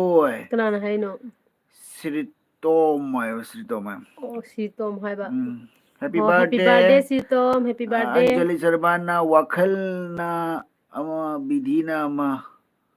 saklo wakal nungai te yamna kanana haino Anjali wakal nungai te ngai duga nungai ta mu sakjaladi pharak tarai doira wakal na ama bidhina ama masibu punsi chumra masibu punsi kau berai hai berai masibu punsi hai dura arembani pumnama khonda jadi haming le oi san baja pulam da bani ready next patal kai jaga gini sei nge da Anjali sama andai di hai Pawan Kumar na Tiwari hema leimana dadagi channel maming do amta hai bi ro che bungi thok thak ene le bani bungi thok thak do bung gi thok thak ene tongan tongan leibani bung hana iraga ko gi iredana adai thok thak ana admani ideba and then what is your name my name is bungi thok thak sultan salam na char boiche chare koi na tan noina tabro chare ngasi game sanarabo deidi tsg again manju queen hi very nice video Rabina begum na iche kasar giro ibai karan ngang singdo jutha chani hayo Anjali Sharma yam ing kasargi ko Anjali Sharma na yam ing berne ibai nang ubada ay yam inge bo gai kanana barab ta leira ma da yo Anjali ara Anjali nang dugadi ingamoi ko number chabra jasalo no Rabita diary pen gameplay na what is this what language this is Manipuri language Anjali Sharma na haisu okay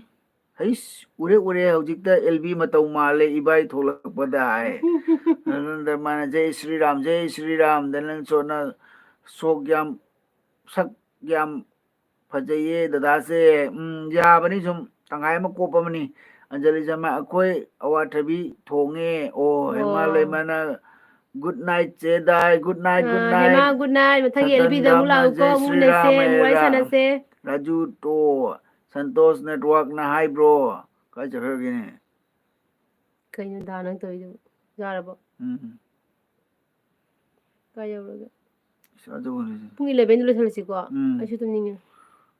to bisana ma ba wakal gi horakpham oibana sako to bisana na haira mate aboy kamai dai to bisana ma bamna inama karigi tambibano nungsiba tawbado amta sakpiro please karama si se karama karigi tambibano Thobisna asigi Thobisna asigi se kaino akaram roi khangdre ne angang age asangba akoina khanbase amuk oiramdre aremba tare aigi punsi kaya ba Anjali asangba koina khanbase koina amuk oiramdare aremba tare aigi punsi ya Rubida dai Anjali kedore nang set oridona Monica Wayangbam na Anjali Anjali ai call tawrake ko Chero bitai kap kher bitai Anjali kari taure khang dene ke dor ma se ke dor bar tasalo budai ke dor ma khana ko bare ai phone tawrake Anjali Kumaro new subscriber thank you Anjali Sharma na chero bitai aina khanba se oigande hekta haiba nang khanbado oigande ro nang kari khalurage nang na kari rosgula lal mone ja saluraba ndudi kai oidori arje mete blog ibai ai su film tauge onang ke edit tawdora ibai ai su film tawrage ha tawgara arje nang edit tawdora bo ko 11 do laisalani arje 11 taraba jeng da kondra 11 do laisalndro bane angang ke surage iyambagi ani sure nupa maga nupi mega Anjali Sharma na ibai gi mingse bung haina kaubro natraga aseng bagi mingse karino aigi aseng mama mingdi Saitajit haibane do Saitajit do talli am sangi bungna na kai pame ado da na mina ne akoi phamjal laga moi thok thok boda thorak boda bu khumba yaw gra bani bung ai na akoi sai ga phamjal laga moi thok boda bung ga do hai khumba ga yaw gra me khoi mara moi thok boda khumba yaw gra bani talli am di na hai arje mete bla ibai warauba kaino thok lai du ibai warauba aga jaw gre ni kana to yubo ka ga jaw ibai warauba jade aigi LB laktrasu karim kaide laktori mi nang hauta horo Anjali Sharma se net se yam yadre thoge ko okay Anjali ajit blog na hai good night Anjali bisna bai bam puspa ni na sakpai ai di si to pha de ne Robita dairi ware to paisa ha Robita ware ne ane sai mo ko hogre jaw mi Robita pha gi taw okay Robita hobade jaw bi dei ni ko LB da subscribe na hello hi Susila Oinam to Isabel buy and chair Susila welcome kaino 11 bau jaw ro 11 do lesan ge ko तुम कैसे हो अच्छा है तो बिचना मैं बम ꯑꯗꯨꯗꯤ ꯑꯆꯤꯛꯄ ꯑꯍꯤꯡꯒꯤ ꯑꯣꯏꯅ ꯁꯛꯄꯤꯔꯛꯑꯣ ꯀꯔꯤ ꯍꯥꯏꯕ ꯑꯆꯤꯛꯄ ꯑꯍꯤꯡꯒꯤ ꯑꯆꯤꯛꯄ ꯑꯍꯤꯡꯒꯤ ꯍꯥꯏ ꯃꯌꯥꯝ ꯐꯖꯅ ꯐꯣꯂꯣ ꯇꯧꯈꯤꯅꯤ ꯂꯥꯛꯈꯣꯅꯦ ꯑꯦꯜꯗꯤ ꯀꯥꯟꯠ ꯀꯥꯎꯈ꯭ꯔꯦ ꯏꯁꯩꯒ आर्मी ꯀꯥꯎꯈ꯭ꯔꯦ लबना दादा हिंदी प्लीज ꯊꯦꯡꯅꯕ दादा हिंदी ꯀꯩꯅꯣꯝ प्लीज ꯍꯥꯏꯕꯅꯤꯅꯦ ꯅꯨꯡꯁꯤꯕ आर्मी ꯅꯪꯅ लवर हम लोग सिलचर से है ꯀꯔꯤ अंजलि ꯋꯥꯔꯧꯔꯤꯕ शर्मा फागी तौगे इबाई ꯀꯥꯎꯈ꯭ꯔꯦꯅꯦ ꯊꯣꯏꯕꯤꯁꯅꯥ ꯑꯗꯨ ꯏꯁꯩꯗꯨꯁꯨ ꯀꯨꯏꯔꯦ ꯏꯁꯩꯒ ꯌꯥꯝ ꯁꯛꯇ꯭ꯔꯕꯅꯤꯅꯅꯦ फागी तौरे इबाई ꯑꯆꯤꯛꯄ ꯑꯍꯤꯡꯒꯤ खायरीनी है रा आर्मी ꯃꯣꯏꯗꯤ ꯀꯩꯅꯣꯝ हाय ꯍꯥꯏꯕꯅꯤ आर्मी लवर ना ꯊꯦꯡꯅꯕ हिंदी ꯀꯩꯅꯣꯝ बोलो ꯍꯥꯏꯕꯅꯤ आर्मी लवर ꯀꯥꯎꯈ꯭ꯔꯦꯅꯦ ना हिंदी प्लीज आर्मी ꯅꯨꯡꯁꯤꯕ एक्चुअली हिंदी बोलने में मुझे ꯅꯪꯅ थोड़ा दिक्कत आता है क्योंकि हम लोग ꯀꯔꯤ मणिपुरी है ना ꯋꯥꯔꯧꯔꯤꯕ और ये जो अभी चल ꯊꯣꯏꯕꯤꯁꯅꯥ रहा है ꯏꯁꯩ अꯇꯣꯞꯄ एलबी ꯑꯃ ꯍꯥꯏꯔꯛꯑꯣ ꯑꯩꯗꯨꯁꯨ इसमें सभी ꯀꯥꯎꯈ꯭ꯔꯦꯅꯦ लोग ꯇꯧꯔꯤꯁꯦ मणिपुर से है मणिपुर में थोड़ा प्रॉब्लम होता है ना हिंदी बोलने में इसलिए जब हिंदी बोलेगा तो वो लोग भी पता नहीं चलेगा क्योंकि 98% मणिपुरी लोग हैं जो मेरा जो अभी अभी जो एलबी चल रहा है इसलिए हिंदी बोलने से ना सभी को अच्छा नहीं लगेगा ठीक है हिंदीꯁꯨ ꯃꯔꯛ ꯑꯗꯨꯝ ꯍꯥꯏꯕꯤꯔꯣ हिंदीꯁꯨ एक्चुअली जो आर्मी लेबर्स जो अब मेरे एलबी में आया है आपको बहुत बहुत शुक्रिया एमडी का थामसा पीरे सुशीला आर्मीꯔꯣ आर्मी लेबर्स है ꯑꯣ सुशीला ओइनामना मोइमिंग ओइब्रो हाइसे बाय बुंग हाइरी आई सीरे हे अंजलि जी माई बाय खाइरी निको वारे हाइब वारी हाइबम लेतना खाइरी में आर्मी लेबर हिंदी प्लीज है रबिता देवी ने what is the name of language Manipuri है ये मणिपुरी रबिता देवी अरे के बिल्कुल ना कौन सी भाषा है भाई मणिपुरी ये मणिपुरी भाषा है खो आरजे मिते होगरे ꯑꯩꯈꯣꯏ खोम ꯊꯣꯛꯇ꯭ꯔꯕꯅꯤ सत्रो हाय दा दा खोंद्रुमैने इयाम्बसे कई लमदे ओइदोइनो अखोय कसारदगनी केबल कुलना what which language Manipuri MD करने इचे सी याम चम्मे नुंसिये thank you thank you Victor ना सस रबिता दाई ने इट्स मणिपुरी दोनी एमडी जैद ना माय नेम इज सरमिन अच्छा सरमिन वेलकम कसरीना जय श्री राम तो बिस्नाम कई चिकलब थाबल हाइबा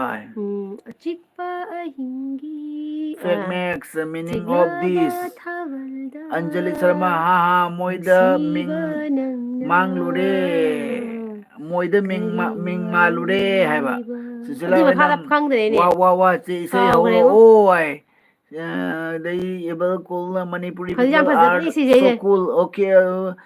हाँ एक्चुअली मणिपुरी लोग है ना बहुत कूल होता है जब उसका थोड़ा सेंटिमेंट हो गया ना तो मणिपुरी से ज्यादा खतरनाक और कोई नहीं है नवाज तो advance happy new year bro thank you same to you दादी के L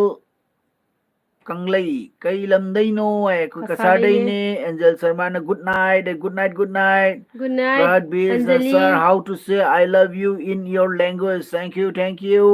Nana Saikom ise anu da isu kaiba chang lage bijam leite hui sing se uning kre ai odri ꯉꯩꯗ ngaida chongthokrage good ꯆꯣꯡꯊꯣꯛꯈ꯭ꯔꯒꯦ night se anu da bye bye good okay night okay ꯅꯦꯅꯥ good night ꯅꯦꯅꯥ ꯅꯠꯇ꯭ꯔꯣ ꯍꯧꯖꯤꯛꯀꯤꯗꯣ nena ꯅꯦꯅꯥ ꯅꯠꯇ꯭ꯔꯣ good night Fake ꯃꯊꯪꯒꯤ Max ꯑꯦꯜꯄꯤꯗ ꯃꯨꯅꯁꯦꯀꯣ meaning sir Fake Max maiter meaning sir aduna I'm sorry actually ai warabu yade akhoi maiti asingma mayek sai khangde bako laibak thibani Rabina Begum inamak kaigino ibai bu kari force ta laibano khobor balani hai खबर सबर बाला Victor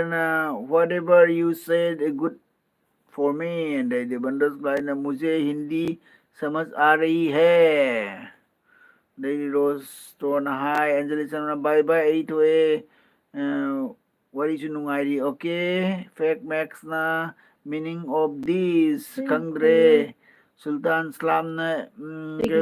subscribe तो बिरोइसे okay ꯍꯣꯏ okay ꯍꯣꯏ अखोय बिस तो बिरमो तो बिसना मैबम नुंसी Nabu Hayrunu ita Hayrunita saklo Saklo. inyama. Ay siya tadi Tabi sina na tabi siya. Irengbam Jiten Singana Nusina Kaurage ba hayrunu Kaurage ita Khankraba Ranbir Thaunagi Saido Saklo hai. Ado Kainaraga Fabra. wabani. Kaurage. Ayan, sagi ka na ako na.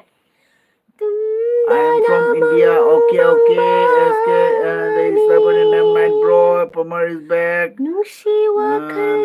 again. Hi. Renu Chandal. Hi from where you are. Rabita Tokramara. Kainaraga wabani. Gungtok. Daraba tabi siya na.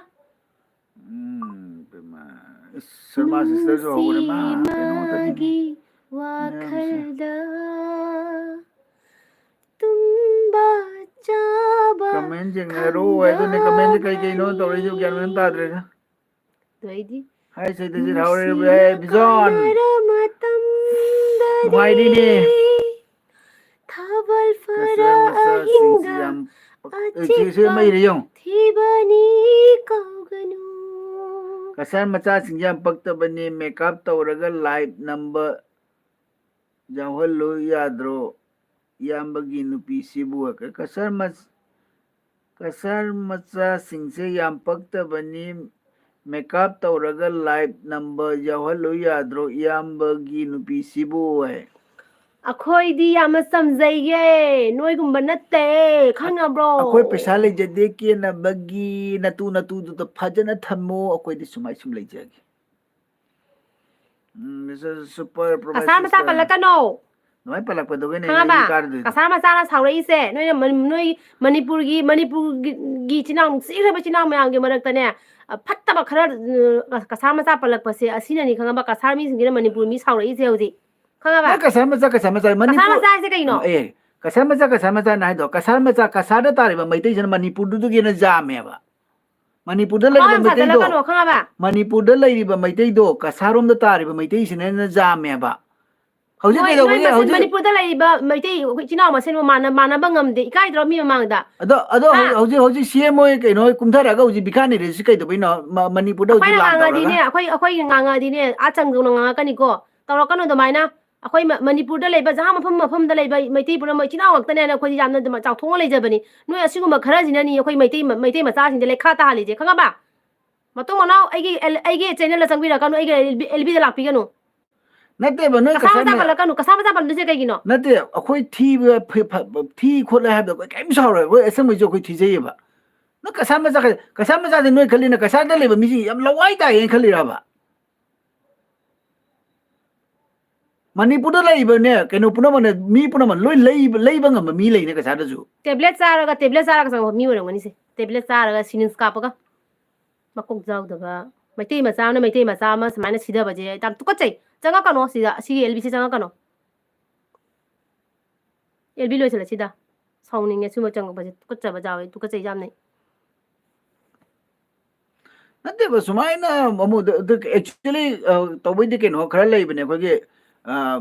fake account khara lai da hauji kanna changi do maitai oiram da basu yai ado jahabu oiraga su maitai oiram su oiram da su kasar macha ka en toro yam tina kaino tabu di nungai te ko LB ꯂꯣꯏꯁꯤꯜꯂ best ka bang ma ta ꯇꯜꯂꯦ gitu kasar macha sing pakta bani nungsina lakna bani iyamba icheda ha yam saugalida 사건박이 와나대 강아봐 사건박이 와나대 ꯑꯩꯈꯣꯏꯗꯤ ꯄꯨꯝꯅꯃꯛꯁꯤ ꯆꯤꯟꯅꯥꯎ ꯉꯥꯛꯇꯅꯤ ꯍꯥꯏꯅ ꯑꯩꯈꯣꯏꯗꯤ ꯈꯜꯂꯒ ꯂꯩꯔꯤꯅꯤ ꯑꯩꯈꯣꯏꯅ ꯁꯥꯎꯕꯗꯤ ꯄꯥꯛꯁꯨ ꯎꯁꯨ ꯎꯔꯣꯏ ꯑꯗꯨꯒ ꯑꯗꯨꯃꯥꯏꯅ ꯀꯁꯥꯔ ꯃꯆꯥ ꯑꯗꯨꯒꯤ ꯑꯗꯨꯃꯥꯏꯅ ꯄꯟꯒꯅꯨ ꯑꯩꯈꯣꯏ ꯃꯁꯦꯟ ꯆꯞ ꯃꯥꯟꯅꯅ ꯑꯩꯈꯣꯏ ꯃꯁꯦꯟ ꯄꯥꯃꯣꯝ ꯇꯤꯡꯅ ꯂꯩꯃꯤꯟꯅꯔꯒꯅꯤ ꯆꯞ ꯃꯥꯟꯅꯅ ꯋꯥꯈꯜ ꯂꯩꯃꯤꯟꯅꯔꯒꯅꯤ ꯂꯩꯔꯒꯅꯤ ꯃꯤꯅ ꯑꯩꯈꯣꯏꯗ ꯀꯤꯒꯗꯣꯏꯁꯦ ꯈꯪꯉꯕ tabisana kaba oidoine ina ma mathibong khara cha thaklaga changak I oiram ꯁꯥꯎꯅꯤꯡꯉꯦꯕ ꯑꯩꯒꯤ ꯃꯅꯤꯄꯨꯔꯒꯤ ꯏꯆꯤꯟ ꯏꯅꯥꯎ ꯃꯌꯥꯝꯅ ꯑꯩꯉꯣꯟꯗ ꯀꯌꯥꯝ ꯅꯨꯡꯁꯤꯕꯤ ꯈꯪꯉꯕ ꯑꯁꯤꯒꯨꯝꯕ ꯈꯔ ꯆꯪꯉꯛꯄꯁꯤꯅ ꯑꯩꯈꯣꯏꯒꯤ ꯀꯔꯤ ꯍꯥꯏꯒꯦꯅꯦ ꯉꯈꯥ ꯑꯃꯅ ꯄꯥꯠ ꯆꯦꯟꯊꯍꯜꯂꯦ ꯍꯥꯏꯗꯣ ꯑꯗꯨ ꯑꯣꯏꯍꯜꯂꯦ ꯍꯥꯏꯕ ꯃꯣꯏ ꯍꯦꯛꯇ ꯅꯣꯏ ꯑꯃꯅꯤ ꯈꯛꯅ ꯑꯗꯨꯃꯥꯏꯅ ꯑꯩꯉꯣꯟꯗ ꯊꯤꯅ ꯉꯥꯡꯉꯒꯁꯨꯕ ꯑꯩꯅ ꯏꯆꯤꯟ ꯏꯅꯥꯎ ꯃꯌꯥꯝ ꯑꯃ ꯅꯨꯡꯁꯤꯔꯣꯏꯗꯕ ꯅꯠꯇꯦ ꯇꯧꯔꯛꯀꯅꯨ ꯑꯗꯨꯃꯥꯏꯅ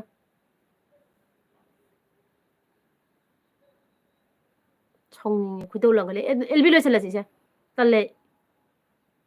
ꯃꯌꯥꯝ ꯕꯥꯏ LB ꯂꯣꯏꯁꯤꯜꯂꯒꯦ ꯑꯁꯤꯒꯨꯝꯕ ꯆꯥꯎꯈꯠꯇꯕ ꯃꯤ ꯆꯪꯉꯛꯄꯁꯦ ꯌꯥꯝ ꯊꯋꯥꯏ ꯌꯥꯝ ꯅꯨꯡꯉꯥꯏꯇꯦ ꯂꯣꯏꯁꯜꯂꯣ ꯑꯦꯜꯕꯤ ꯂꯣꯏꯁꯜꯂꯣ ꯊꯣꯏꯕꯤꯁꯤꯅ